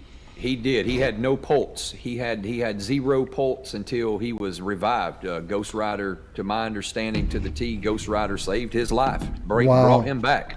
Wow. So Mobile was running, it was idling, and he just messed up, grabbed the wrong cable, and so hopefully somebody will gain something out of that, and they'll learn that anything can happen to anybody at any given time. But he's a phenomenal person, man. He loves the hobby, and he uplifts the hobby. He stays true to the game. He's got his style of talking. He's got his haters, and he's got his lovers. Absolutely, man. And he just representing Florida real well. That's a guy you want to model yourself in terms of being an operator. So my hats off to 12 Gage. Appreciate him coming on. But let's keep it moving, man. We got what is it, 115 guys, ladies and gentlemen, here watching the show. I hope you guys are enjoying it, man. Thumbs up, like, share, man, and just show us some love, man. Let us know that you're liking what's going on the show. And don't forget to subscribe on YouTube. Hit that little like button, and we'll have all the past guests archived there. So whenever you want to go watch a video or catch up, because I know these shows that we've been going past 2.5 hours, like a marathon, so I know people get tired and I'll catch up later. So you could go later on to YouTube and catch up. So we appreciate you guys sticking with us. But now we're gonna get into the next guest, Jimmy. I think it's time we just roll the carpet out and tell us a little bit about this guest. Tell us a little bit about this guest. Man, What's going on with this guest? I could talk all day about this guy, man. He's a real good guy. I know him personally, a good friend. We talk on the phone a lot. He's a great operator as well. He's one of the guys that love them quads, man. So all you quad guys, quad lover, yeah, one of the Quad Nation guys. So those guys, those of you that are watching, you guys in for a real treat because he's one of these quad guys. He comes from Kentucky, so I'm just gonna give a couple hints, and if you guys know who I'm talking about, start posting in the comments.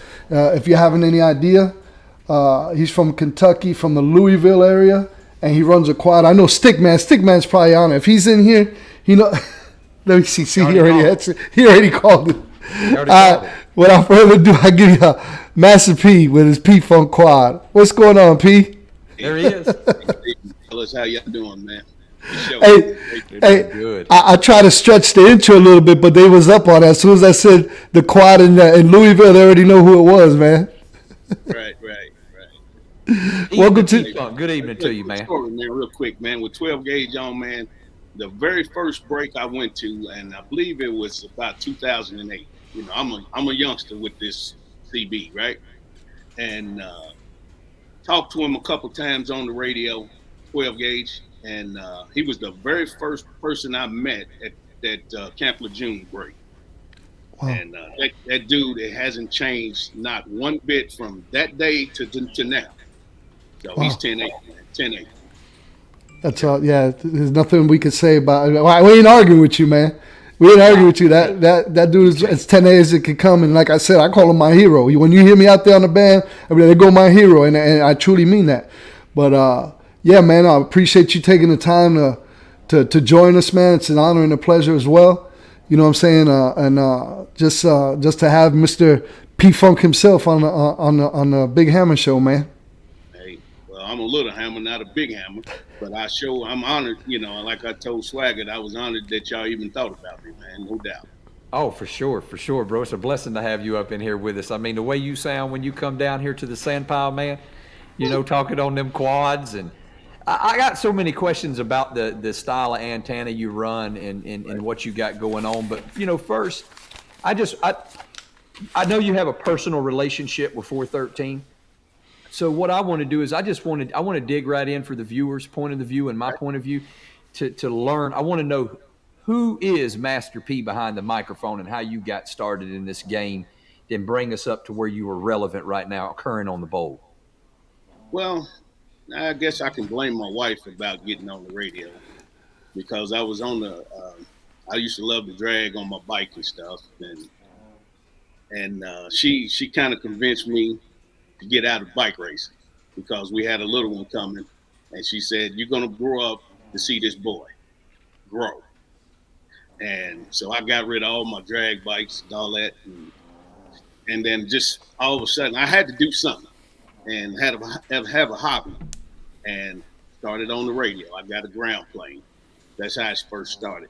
And one day I was talking, and a guy that's north of me had a big old station or whatever, lived up on the hill, and a guy a mile away from me couldn't talk to me because he was plugging my ears. Wow.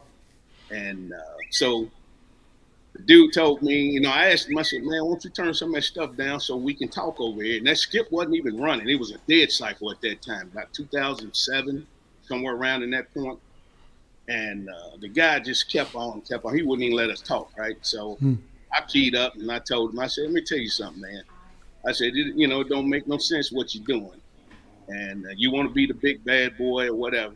But I tell you what, you got something coming." And that's how it started. And I started reading what's the best antenna. Because I knew I wasn't going to be going out here and buying no great big box because I didn't know nothing about that stuff. Because I was a transistor motor. So what I done, and, you know, I just kept reading and reading and reading.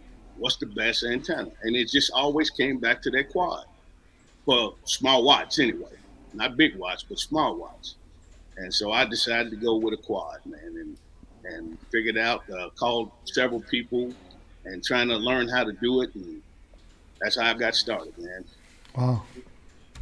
What's some of the things that you went through of figuring out how many watts it could take versus little watts versus big watts, and some of the problems? Was it easy? Was it hard? Or Well, it was easy for me because I ain't got no watch. You know what I'm saying? So um, a lot of people say the quad wouldn't take no watch or whatever. And like I said, I've never had. I think the most I ever done was probably 5,000 watts. That's the most Wow. I've ever done at one time. Wow. And so, you know, me and my brother, I don't know if my brother, he left the radio, but he's getting ready to come back now. But Too Short is his name. That's where we get Master P and Too Short, two brothers, you know. But anyway, we never had the watch, so we said we got to get somebody who's got some watch so we can figure out how much this thing's going to take. And big homie down in Houston, 413 Okay. knows him personally real good. So we put a quad up down in his house because he's got he's got a goodie store. So anyway, I think he put about 20,000 out there one time. He talked on it, and but the thing worked. Put it that way. it made a believer. It made a believer out of you. Exactly. But like I said, I run it because you don't need that. I told 413, I said, dude, I ain't never had no watch. Like, I ain't got no watch like that. But people think I do. But, hey, the thing talks. You can talk with nobody in your radio to 2 or 3 dBs. Then if you got Mother Nature, ain't nobody going to touch you. If you Right. got Mother Nature, ain't nobody going to touch you. I don't give a damn how many watts you running because I've improved that. Right. I've Yeah, taught some- you've heard him hit, man. He hits hard down here in Florida, man. No, is there any, like, I know you hit hard in Florida because I'm down here. Is that like when you talk all over the country? You know, let's say you get the east side and you get the west side. Where do your best comebacks? Like, where is your hot spot per se? Does that quad work equally everywhere? You know, the Blue Waters to the west side of Florida, or do you have any stronger spots? No, I'm Florida all the way around. It's pretty good. The only weak spot that I had was at Barbados. That's my weak spot. But I figured this out last year. If I bring my antenna down to 50 feet, it's on. But I got to be at 50 feet to talk to Barbados. That's the only place I can't talk for some reason. Wow. But But when if I you bring it down to 50 feet, it works good for you. Yeah. It's killer then. I guess either I'm hitting in front when I'm at my 72 feet, I'm hitting in front or behind it. One of the two. Wow. Now you also do the Watergate. I haven't checked it out in a few, but like they're back in like 2017, 2018, 2016. I mean, you were pumping out gates, man. You were pumping out gates every day. Are you still into the gating system like that to this day, current? Yes. Wow. Yes, sir. Yeah. Wow. And the way I got into the water gates, and that was back in 2013, and wanted to play a gate in a room or whatever, and then somebody told me they had to check it out first. Okay. And I got tired of that, so I ended up putting my stuff on YouTube where I don't have to have nobody check it. But also, I wanted the water gate to let people know when you come to me, you're gonna get the real deal. You ain't gonna get no funk, no line, no holding, no hands. You're gonna get the real deal coming to me. And a lot of people like fighting to me because they know if you come to me and what I'm telling you, when you go back and hear that gate, that's what's gonna be on that gate. Yeah, well, that's the whole big thing. That's a big uproar and a whole nother platform. You know, is people not keeping Radio 100 and talking to their friends and doing this. But yeah, you 100%. I haven't heard anybody drag your name in the mud at all about that you do any shiggity like that. So that's me. That's what I want to be known for. You know how many times I got off the mall and he already talking to somebody else like, hey, 413 is my friend, but I had to leave him on the key. he keep it radio. that's a bad feeling, ain't it? Conversating, me and you talking, me, Jimmy, Spike, whoever, we talking, and we in cruise mode because sometimes can be on their drive. And hit you, right? And you not fighting with nobody, you talking. So I ain't gonna leave you on the mall. And I'm gonna wait, and then I'm gonna say, hey man, 413. Yeah. hey, such and such, man, it could be 12 gauge or Jimmy Swagger hit you so hard, man. I don't even know how you got back up. So I'm letting him know that he got hit hard. So you better bring it. He does, Jimmy. He makes you feel some type of way, like, man, should I key back up? Yeah. No, you should key back up. The inner soul don't want you to key back up. But you get like a crossroads in your life when you hear that. You're like, man, is it worth me getting beat down? Because he just said I got the brakes beat off me, and I didn't even know I got the brakes beat off of me. But he keeps the radio though. I was looking at the comments, Matt. Have you been talking to Crack Carter out there? Yeah, I've talked to him. Yeah, because he's jumping around in the comments over there. He's hooping and hollering over there for you.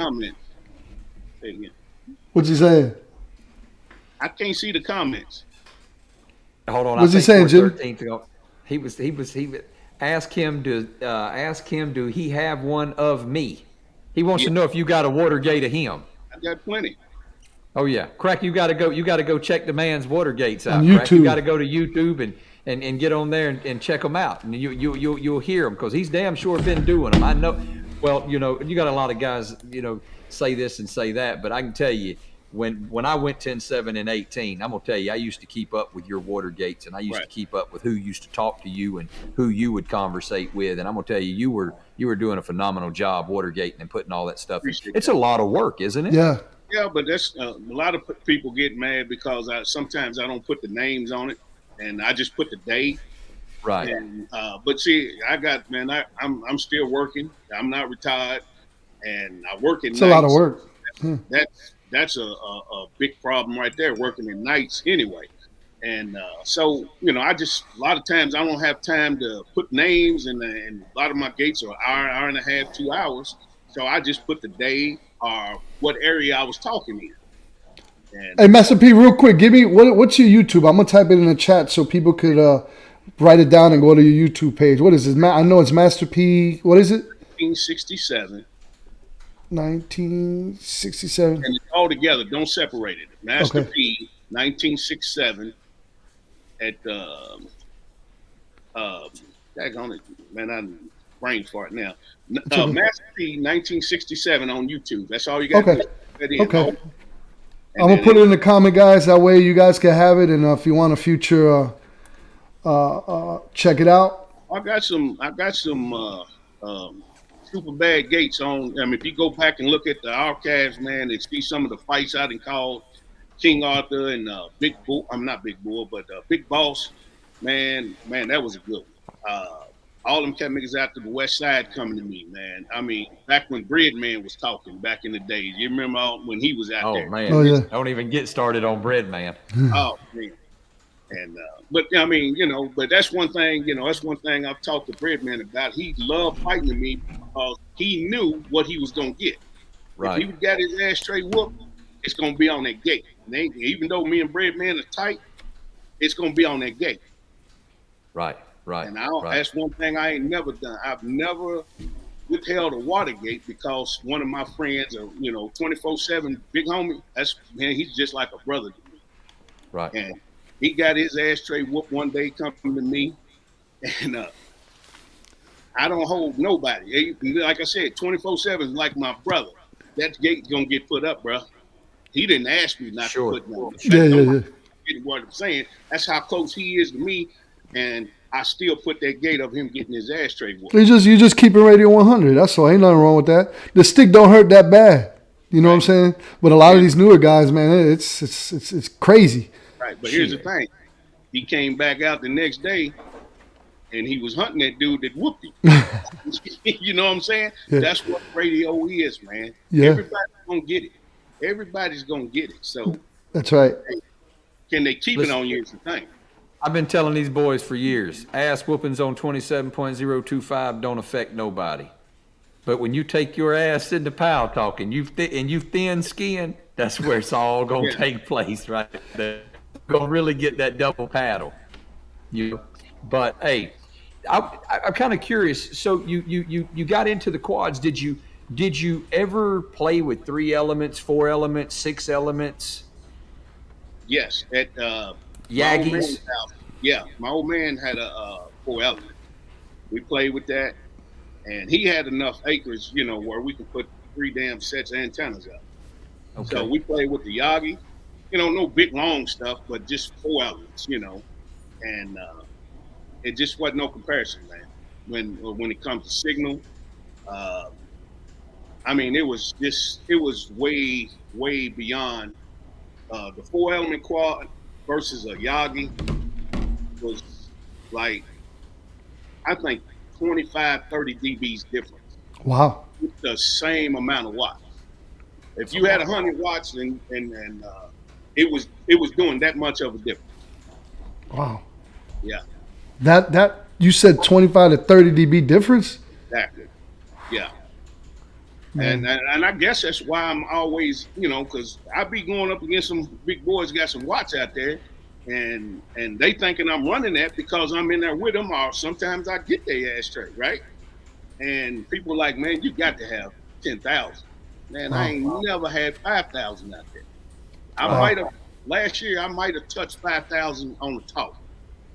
Now I can key, but I don't do that keying and backing up. That's something I don't do. If my shit ain't going forward, it's got to sit still when I'm fighting. I don't do none of that key 8, 9, and back up to 5. I don't do that. Right. I just go forward. I just like going down the highway. You ain't gonna throw your car in reverse. Well, you're talking the quad. Quad Nation. When you talk about Quad Nation is big. There's so many people that's running quads, and they're on some secretive type shit, and they don't even want to really put it out there. But I'm gonna tell you something. From you being on this show, I got a guy that I have to get a hold of, and he's watching the show right now. Mm-hmm. But I want to get him on the show because he's the guru of the quads. He's just got a lot of literature on the quads, and I really want to get him on the show to where he can, bring that literature to light. And it might be a good point to have you back on the show with him because you run a quad, and then we can, for the viewers and for myself and for 413, because 413 through you, he's been trying to get me to come over there and help him put a quad together. But I'm pro Yagi. Wait. Oh, damn, Jimmy. You throwing my business out there. Look, you hear that, Master P? Damn. Listen, here's where it's Go ahead. Here's where it's at. I'm like this, Hey, this is live. See, this is for the viewers. This is why I wanted to do this show live, because when we F up and some shit like that happens, that's all there good. ain't no editing. We ain't editing shit. Man, I've talked to plenty of people who knows me, that talks to me, like I said, me and 413, we met at, what was that? Was it Macon? I think it was Texas. It was Texas when you went down there to Texas. Yeah. I forget whose break that was, though. I don't remember. I know we ate a lot of ribs that day. Me, you, and 24/7. Just throwing bones like that was the lady and her husband's break, wasn't it? Down there in what's the name of that town? Feel Good. Well, that was the Feel Good. That's right. Yeah. But like I said, I share information, man. I ain't never been secret like that, man, because like I said, man, I hear people talking about, the bowl gonna do this or that, but I inspire people to try to, you hear somebody way down in your radio, they call my name. I know they can't get it back, but they called my name. Yeah. So I got the obligation to say, hey, man, I can hear you, but man, these cat niggas out here got that hammer, but I heard you. It was in between the keys, but I'm motivating this cat to keep going. You feel what I'm saying? Somebody like me, I ain't nobody, but it might motivate him to say, man, I'm going to do some research. I'm going to do this, and I'm going to try to get a little bit better than what I am. Try to get some more DBs next time I talk to this dude. Yeah. And that's why I always acknowledge somebody down in my radio. Hey, look, man, you ain't got no mother nature, but I heard you, such and such, whoever you are. And that makes that person feel good, because when I first started, when somebody called my name, that makes you want to keep going. You know what I'm saying? Yeah, get you excited. Contact I ever made on the Super Bowl. The first Super Bowl contact I ever made was Big Bull, and it's Texas. I was in my pickup truck, and he was talking to somebody. I keyed up and I called him. I said, "Big Bull, Big Bull." And at that time, I wasn't Master P. I was Power Pack. And that cat nigga come back to me, I dropped the microphone. You were shell shocked. Exactly. I mean, it shocked the hell out of me that he called my name. And so the next key, I keyed back up, and then somebody keyed on me, But man, right then and there, I was hooked. That's what hooked me, right there. James, one of the guys in the comments over there, he says, Jimmy, ask him who was his mentor. My uncle Stallard, he wasn't on the bow, and he started on the track. That's where I started at, and he was a mentor of mine. But here's the thing: when I started looking for this quad to kind of figure out how to do a quad, I surpassed him because the shit he was doing, I would have been super mudded up. But I've learned, by trying to figure out I got to do something to get this guy off my back that's over here on this hill that's kicking everybody's ass. And it only took me 8 months to get him back to where he wouldn't talk when I was talking.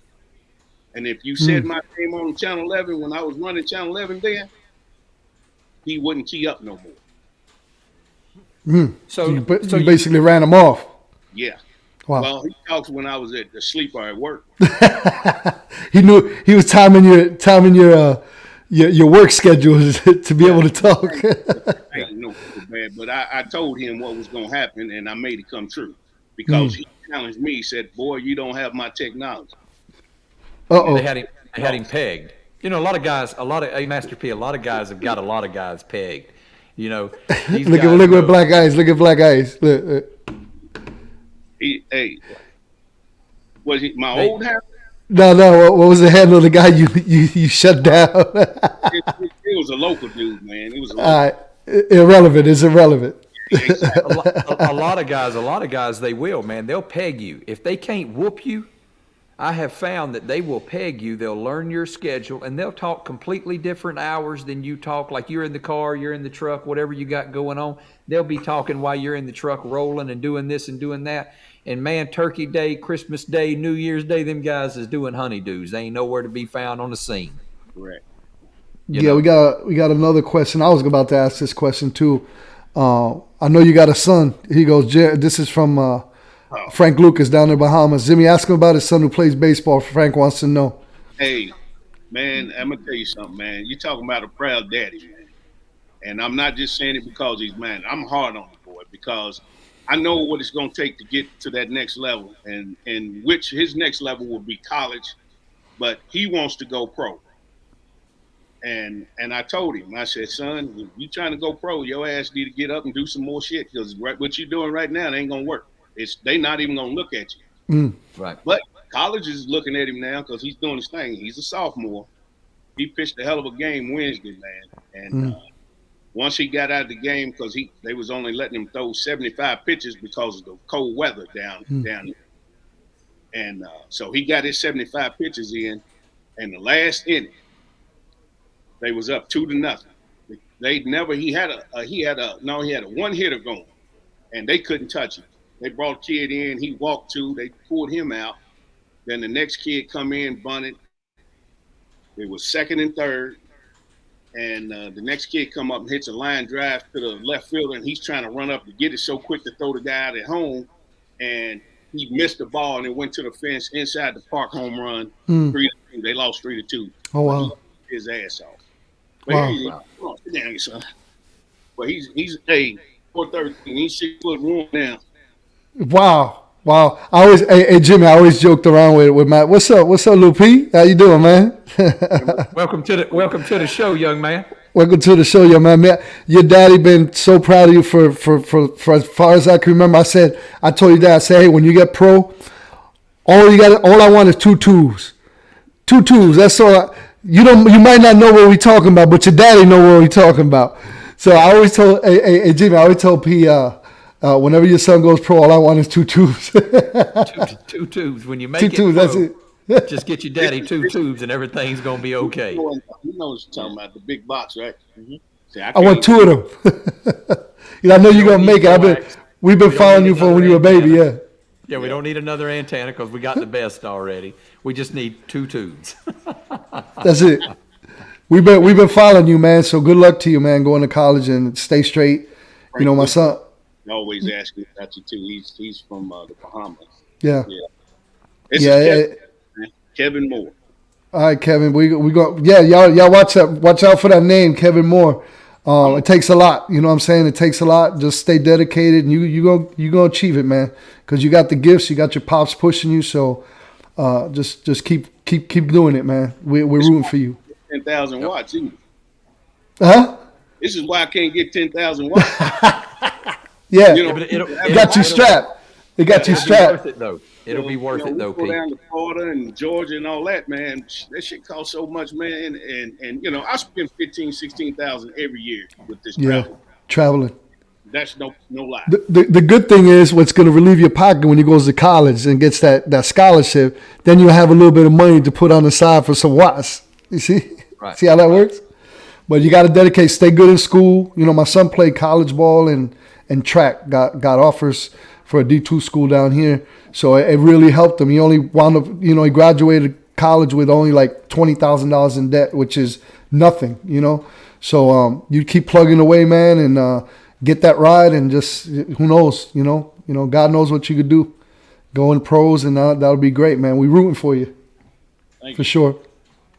Yep, AP, and we'll keep up with you, and we'll keep up with his updates, and we'll keep the viewers and all that posted. Yeah, I'm absolutely on my site too, on my Watergates. I like to put some of the videos, just clips, what he's doing, and yeah.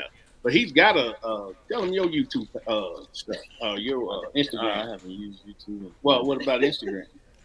I don't post nothing on Instagram either. I mean, my YouTube. Well, you can go to my Twitter. It's my Twitter. Hey, Kevin Moore. No, Kevin_Moore 6. I think. Yeah. They're on the new stuff. They're on Twitter. They're on what is the other one? I'm so old, man. I'm still vibing on Snapchat. Snapchat. There you go. We way behind times, man. God, dog, we old. I tell you, what, something, Pete. Since your son's here, he'll understand it. But if you don't accept change when change comes right in front of you, man, the train will literally it'll pass you right by. So the way these kids are advanced, and the way these young men, they're moving so quick, they're picking up so fast. It takes a lot, man, So it's a blessing. You got your son sitting right here on the show with us, and you're super happy. We done forgot about CB for a minute. Now we're talking real life stuff. This right here is more important than any CB, than any antenna, because this is a blessing from you. This is something that comes from you. So you want more for him than what you even want for yourself. You know what I'm saying? So he's the true shine right here. Yes, sir. Yeah, we're proud of you, man. I've been watching you since you were a little baby, man. I always call you Pop. Say, how's little P doing? I always call you little P.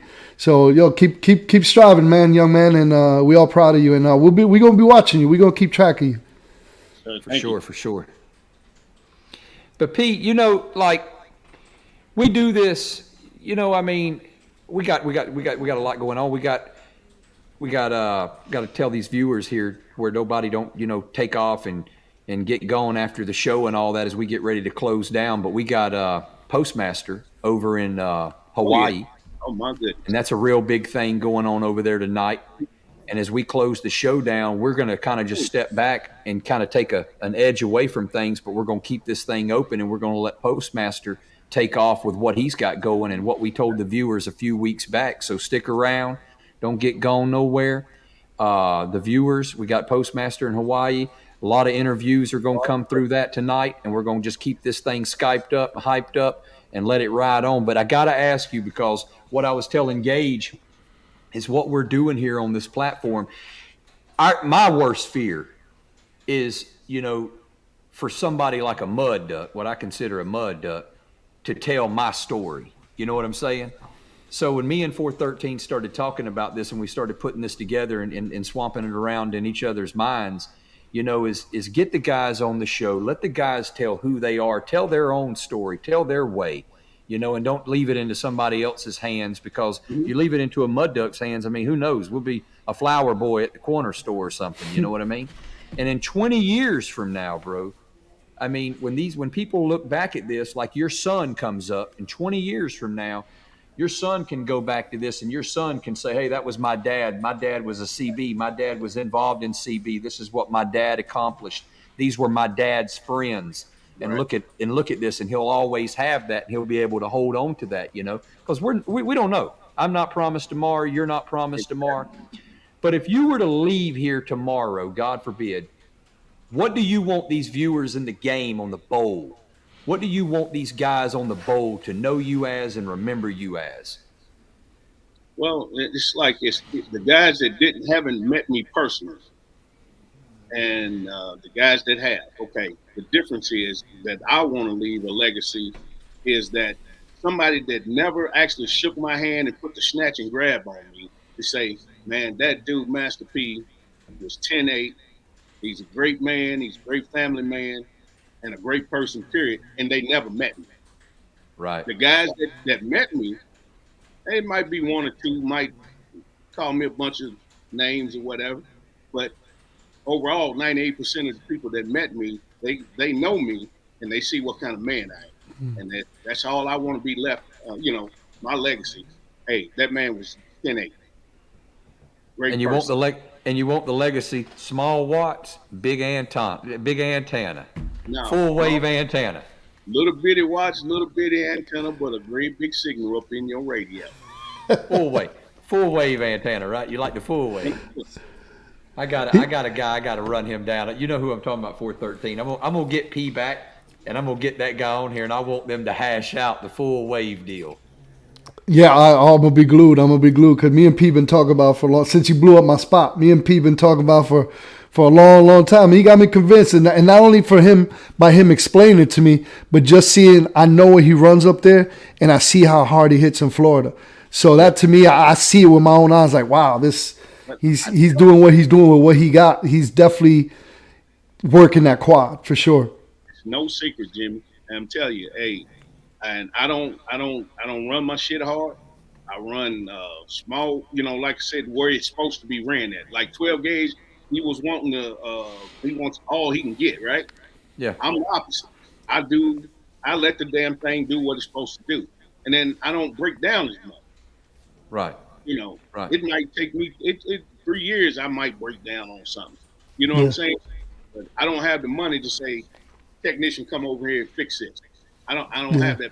So you're not a guy who's been through like 12 boxes in the last 5 years? I only had 2 boxes my whole life, as far as 2 boxes, and I sold one, a YC 156, and it was on a small power supply. It was on an amp and a half. Man, you know what I'm talking about. That cat nigga's supposed to have about 6,500 volts on it. I had a 4,000 volt transformer on a YC, so I was only getting about 4,000 watts. Okay. My 3,000, I only got 400 watts hitting. Wow. There you go. I don't have no drive. So I'm only doing X amount. Like I said, I got up to around close to 5 before. So you're just running within spec. Where you don't go above spec. Within spec range is what you're running. I don't tear nothing up. Just got 40,000 out there. Mm-hmm. Well, I've heard you.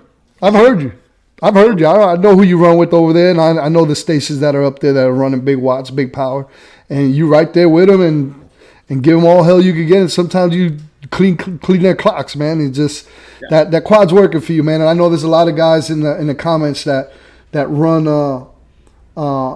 some quads and stuff, and everybody that I know that has a quad, well, I'd say about 90% of the people that talk to that have a quad will say hands down are better than Yagi. I can't claim that because I haven't ran a quad yet, but a lot of people that I know, there's people in here right now. I know Golden Numbers runs a quad.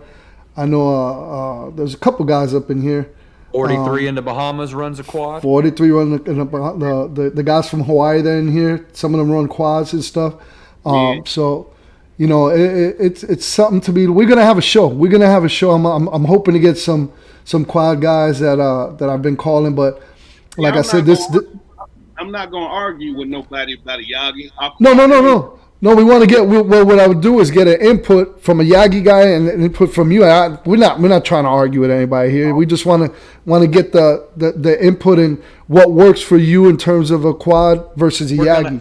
We're gonna agree to disagree. Well, Well, I'm gonna say this too. Me and my little brother been talking for the last 3 months now. Like I said, he's getting ready to come back, and I've been wanting to do this for what, baby, the about 4 or 5 years now.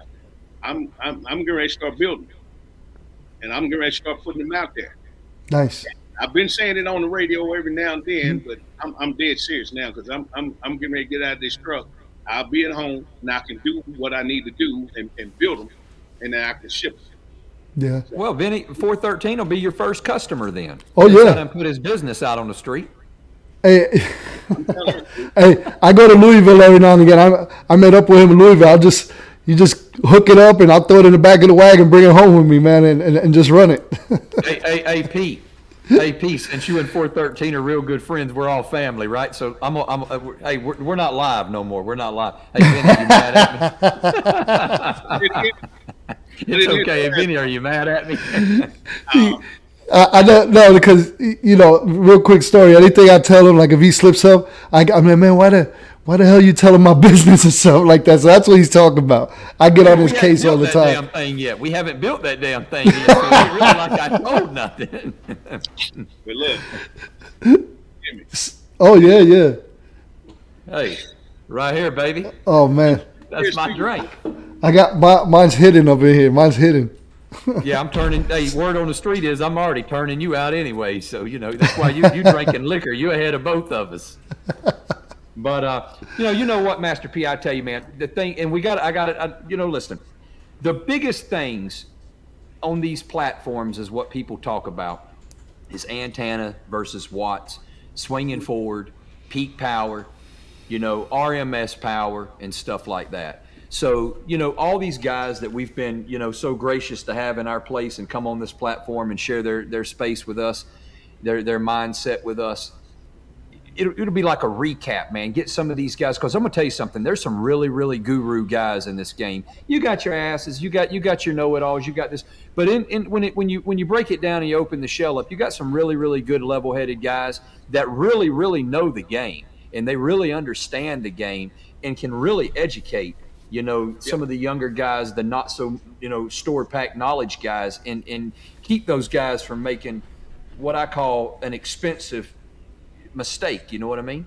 So it'll be a good hash out. But we got some really good ideas, man, and just super happy you decided to take some time out of your schedule, hook up with us, link up with us, and get in here and kick it.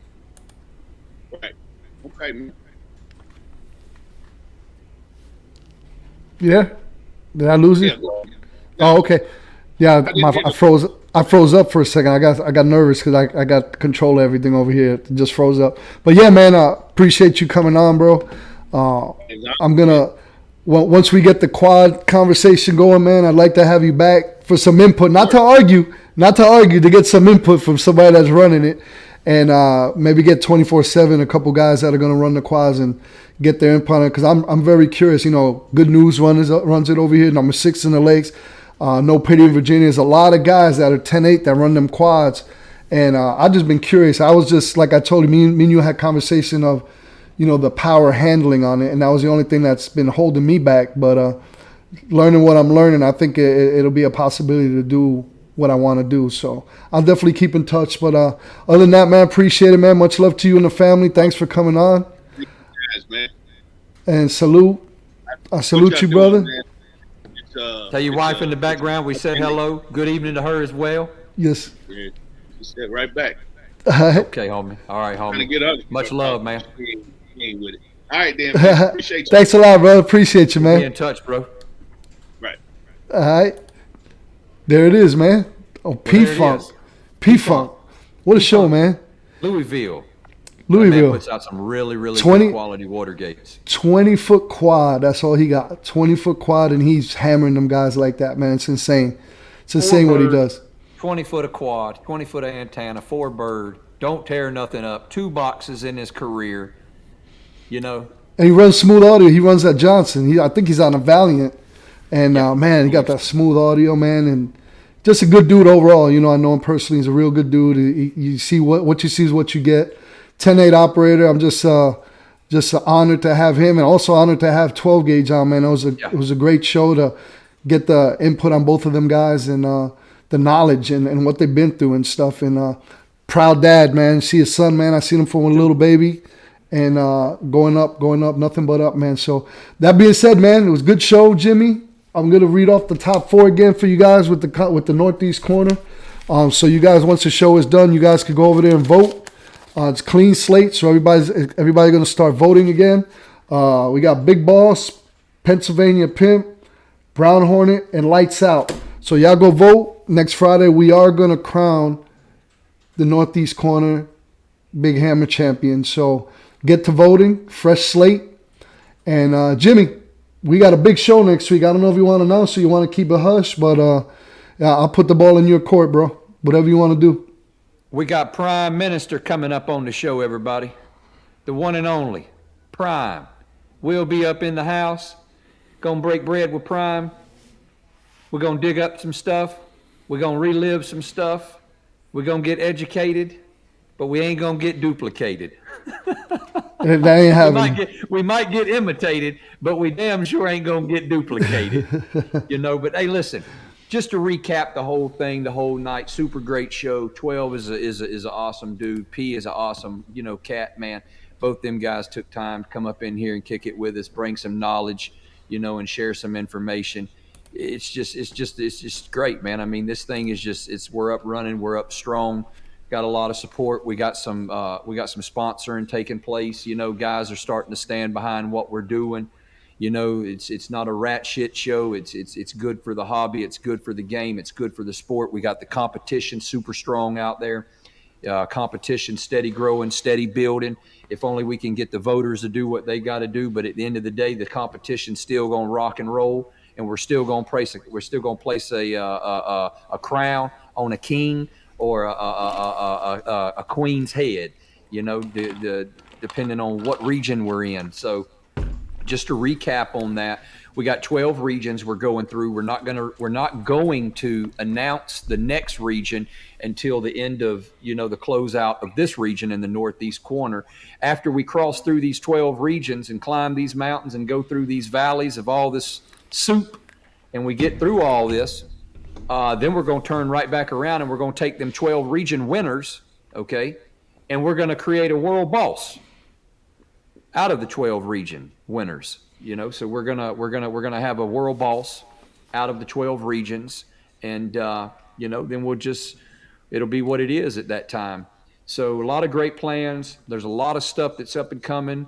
It's pretty much it. I covered most. We got Postmaster over there in Hawaii. Kind of curious to see what he's got popping over on there on that set. Yeah, he's kind of take the platform. He just said he's stuck in traffic over there. I guess it's spring break, 45 minutes. So if you guys, what we're going to do, we're going to shut the show down. When we end the show, I'm going to leave. But then once he gets ready, I'm going to put the show back on. And it's going to be a live feed from the Hawaii break where Postmaster is going to interview, guys up in Hawaii. So if you guys are interested, you could pop in and watch them do some interviews and stuff. But they are 6 hours behind from us. We're Eastern Standard Time. So what time is it right now? I even lost track of time. It's 10 o'clock, so it's only 4 o'clock over there in Hawaii. So we're going to give it a little time. Once we shut the show down, I'll come back when he's ready and I'll pop back on. So if you guys get a notification and want to check him out, that'll be Postmaster up there from Australia in the Big Island of Hawaii at their break.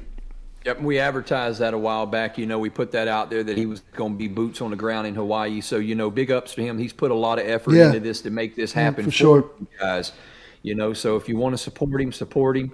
I feel, a lot of people probably would want to support him. Anybody trying to bring some positive energy to the game, to the hobby, and he's one of those guys. So boots on the ground over there in Hawaii, shout out to him once again. Appreciate everybody stopping in. Like the show. If you enjoyed the show, make sure you hit like, share the show. We put the show to private. Everybody's been joining the show, so that's a good thing. Everything's on the up and up. So, hey, much love to everybody in the house. Great show 413, and once again, shout out to the unbelievable great guests we had on here once again. Yeah, man. Keep that hammer down, fellas. kept it too real. I wasn't faking up. My real life was a headline. Your real life got a deadline. My timeline was a hashtag. Your timeline just a hate crime. Coming in hot, feeling like Pop. Back in 9-4 when he took 5 shots. Too much drive to ride your wave. Ditch my top and I'm off that lot. Black on black on black on black on black on black on black. You don't have to ball a rap to get them racks on racks. Uber poolers trying to catch my vibe and find my way. Yeah, I know I'm ratchet, but I'm really safe. Hot sauce dripping. Everybody wanna start dipping. First nobody wanna listen. Now everybody pay attention. Now everybody pay a fee. Even Trump gotta take a knee. When the horn blow, y'all gon' see. Make the wall fall down like, yee.